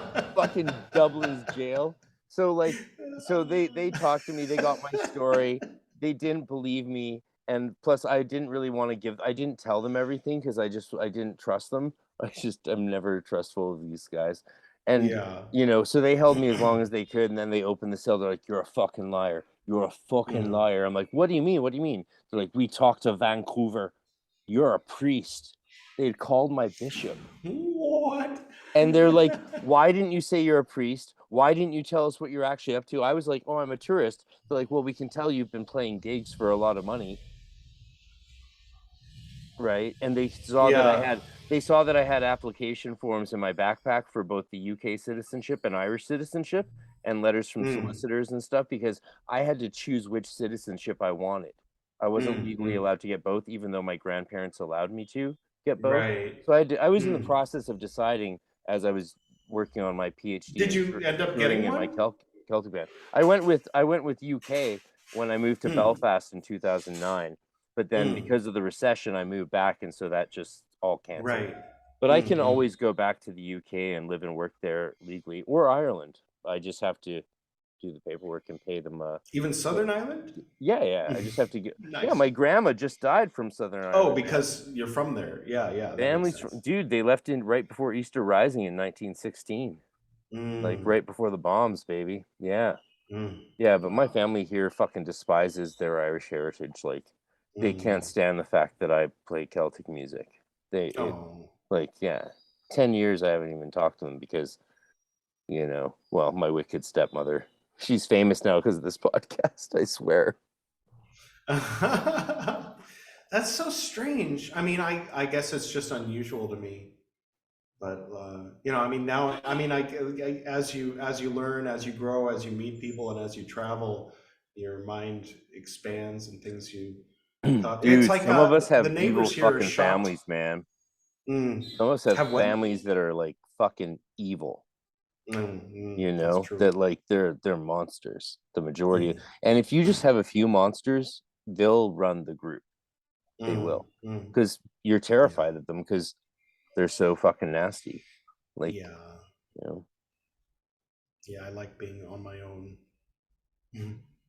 But yeah, here, like, we run into other people's assumptions. Like, I go, there's this one store, Uncle Store, we call them. It's like before the grocery stores, they had those stores in the U.S. and probably Canada where you go up to the counter and you tell them what you want. They go get it from and then they bring it to you, like that kind of store.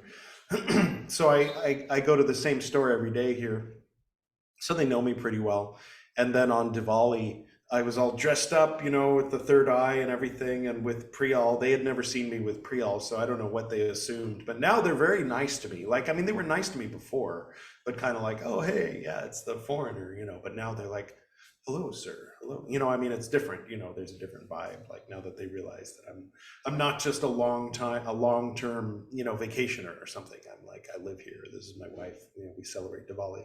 And I think because I walk around without a shirt on, and so when the people come to deliver packages, they see my Rose Cross tattoo, and so the neighbors have seen it too, and so they were surprised we were celebrating Diwali. We were like putting the Rigoli outside, the design. There's one over here. I don't know if you can see it, but anyway, these colorful designs, these sort of mandala patterns to welcome Lakshmi on her birthday. So they were playing like, Diwali music, Lakshmi chants, and they were like, "You celebrate Diwali?" I'm like, yeah, the Rose Cross is different from the regular cross. I don't know. Like, it's hard to explain. what do you mean? Huh? What do you Well, mean? the Rosicrucians travel the world and learn new things. I mean, that's different from like, Jesus. You gotta worship Jesus. There's only Yes, it is. one Jesus. I mean, if you read the old, like, the Fama and stuff, they were pretty like, Jesus. Like let's go to those other countries and find out why they're wrong. And but like also learn, and if they have something useful that we can add to our Jesus-y teachings, then we'll do so. But then now that seemed to evolve into modern science eventually. But it's interesting. And Diwali is about the god Oh, King Rama. more or less, yeah. I mean, I I mostly noticed know that about it outside of from India, they say it's about from moving from darkness to light. I'm like, I've never heard anybody in India say that or make any reference to that. That's how they frame it outside. It's like the light day in Star Wars, or try to make it very like generic, the most generic possible thing, so that everybody can be on board with it. But here it's like it's about Lakshmi and Ganesh mostly, but if you go back into history, it's about Rama and stuff like that. There's fireworks, people the dress demon up, king and of Lanka. yeah, people dress up in saris, and I dressed up in this kurta and Dude, you walk need around. to It's send me a nice. sari. Saris are for girls. Or what's the guy form? Oh, Yeah, kurta. the Yeah. kurta. Whatever. Maybe a Yeah, sarong. yeah. Yeah, yeah, I'll send you something. But Dude, yeah, so that was fun. Diwali was fun. A lot of smoke though, a lot of fireworks. The fireworks of 4th of July and the Christmas lights of Christmas, and but Hindu. should we call it, or what do you want to? Anything else should we talk about? Let me see. Is there anything around? I always look around for things to talk about. I guess, yeah, I mean, Well, we can call it. We can do this I'm another curious. time. Yeah, yeah. I am sort of curious to know a bit more about your experience of teaching as a teenager. Right. I feel like I mean, there's a bit more to be said about that. I think that it was very quick. I mean, for one thing, like you said, Gordon, one of my mentors, Gordon, he wouldn't have wanted me to call him a mentor or a teacher. He was older than me and he knew a lot more than me. I remember So, Gordon, he right? I knew died, Gordon. so I call him a teacher. But But he stopped at practicus because he didn't want to be on staff, as he put it. He wasn't interested in being an honored frater with responsibilities, you know. But you know, in the sort of like zealot brainwashed version, teenage, you know, let's be in the cult, you know, version of it, you know, you're supposed to, like, now that you've received all this, then it is you are obligated to give it to others and all this. And so you know, Well, and that's there was from the the whole thing. Fama Fraternitatis, the Is it? Rosicrucian document. I've read that a few times. I didn't see that kind of weird It's from the guilt thing in Fama. there, but No, not the guilt thing, but you have to pass on what you know to one other person. right, to one person, right. But you know, we went flyering, you know, and taught classes of 10 people at a Dude, time. I think flyering was great because that way you have to go through a lot of people to find people who are really into it. Yeah. Yeah, it's true. But anyway, yeah, so in Philosophus, you know, yeah, like I said, I was 19, and like I think there's more wisdom to, like, you have to be 35 or 40 before you begin studying the Kabbalah, as opposed to, you know, master it all before you're 19 supposedly, and then become a teacher, which is what I did. But So also when I was they say magical abilities are most pronounced when you're young and very old. Very young and oh, old. that's interesting. Yeah, maybe Right. that innate ability kind of Yeah. level of it. But as far as knowledge though, it was like, I think we adapted to certain intuitive and imaginative forms of learning as teenagers yeah, that adults would have they would struggle with. maybe, It's a yeah. theory. But I mean, It's part a of it theory, and is, there's no one else to talk to about it except you. yeah, like, I mean, I one thing Koth threw me for a loop when he told me that I was still thinking like Robert Zink, and I was like, fuck you, you know, like, I mean, no, I didn't like when he said that, you know, and it's caused me to question. I mean, not every day, but quite often ever since, is what the fuck do you mean by that, you know?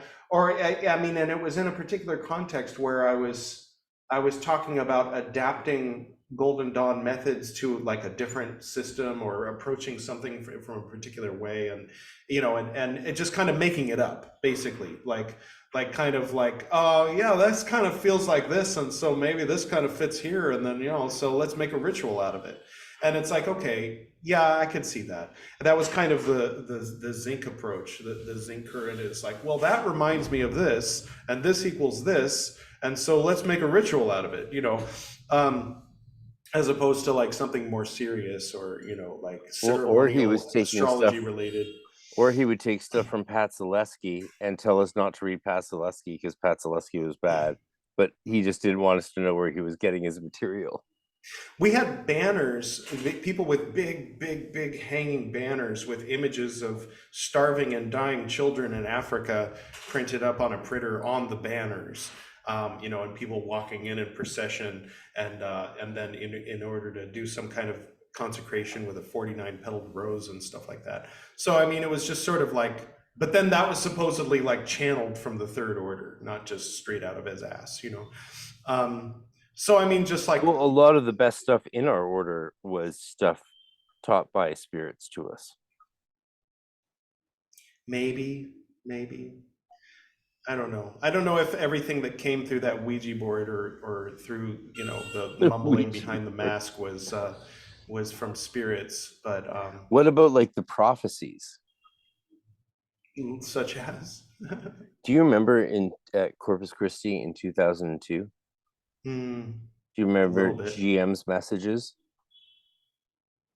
Yeah, I mean, I remember There mine, was but I 3 don't remember everyone prophecies that else's. GM gave us. Mm, One, and this is, remember what year this is? This is 2002. mm. We'll end on this because we're all super uncomfortable all of a sudden. But 2002, you're a smart guy. Think about 2002. These were the prophecies. One, Mm, that the name of our order, the Golden Dawn, would become associated with political fascism and mm, totalitarianism. mm, 2, that the name of our mother temple would become associated and become a name of terror and fear and death around the world. And the name of mm, our mother temple was ISIS. mm, And the third one was that doesn't matter because it hasn't come true. But those two came true, didn't they? And that Well, blows my yeah, but I mind. think That blows my mind. it was There- like the same weekend that he put on the black mask and told us all to put our foreheads to the ground and not behold the the breath of God or whatever would destroy us if we looked at him while he was wearing his black mask. And then he told us to put the terrible image of Christ inside of a yellow triangle and go put it on the windshields of the cars of the fallen adepts, so that the enemies of Christ would see the terrible image of Christ. So I mean, the thing that about was becoming an definitely image of not when I was terror, there. That was definitely not. yeah, that might have been 2003, but so the ISIS thing might have been a coincidence. I mean, it might not have been a coincidence. It might have been based on that, like we were becoming a terror thing, or an aspiring. I find it terrorist very organization, interesting. I find those prophecies very interesting because Yeah, it is they interesting. literally came true, man. They The literally came Hellenic true. nationalist movement in Greece and the Islamic State, and all that. It's Yeah. very interesting. So whatever, but like I think that's interesting. If the third one comes true, there we go. Deal. What was the third one? But, to be revealed.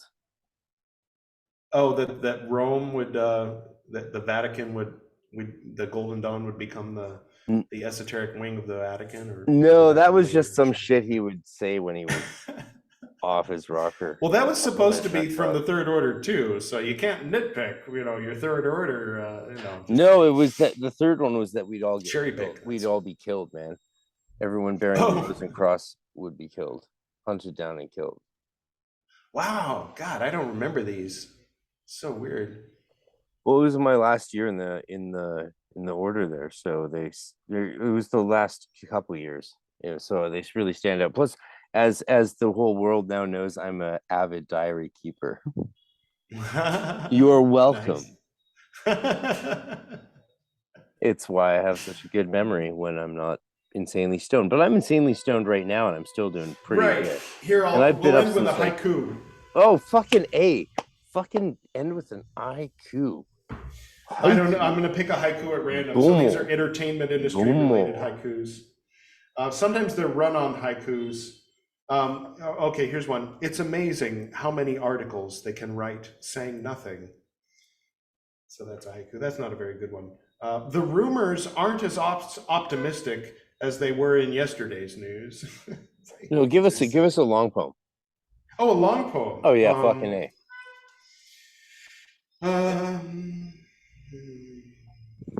Then go get some naan bread and some chai tea. See what I did there? Naan bread and chai tea. Oh, yeah. Right. See what I did there? You like that? I like naan too much. If you're ever at an Indian restaurant in Japan, you can call the waiter over and say, excuse me, naan desu ka? And they'll roll their eyes at you and walk away. Because that means both, I know what it means. What is that? And is that naan? And so the answer is either yes or it's naan. But it's like a dad joke. Anyway, yeah, here we go. This was from 2012. So March 2012, kind of during a sort of psychedelic period. Okay.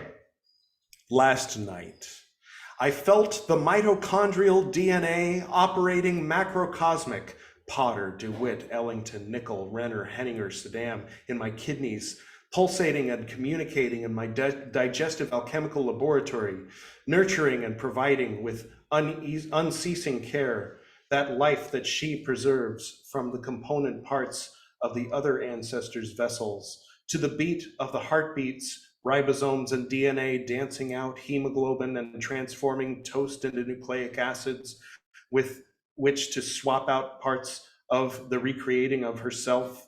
And she heard my consciousness and responded in golden light and the DMT white brilliance of the palm's response, her joy filling within and beyond in the present time silence of night, and I'll never be the same.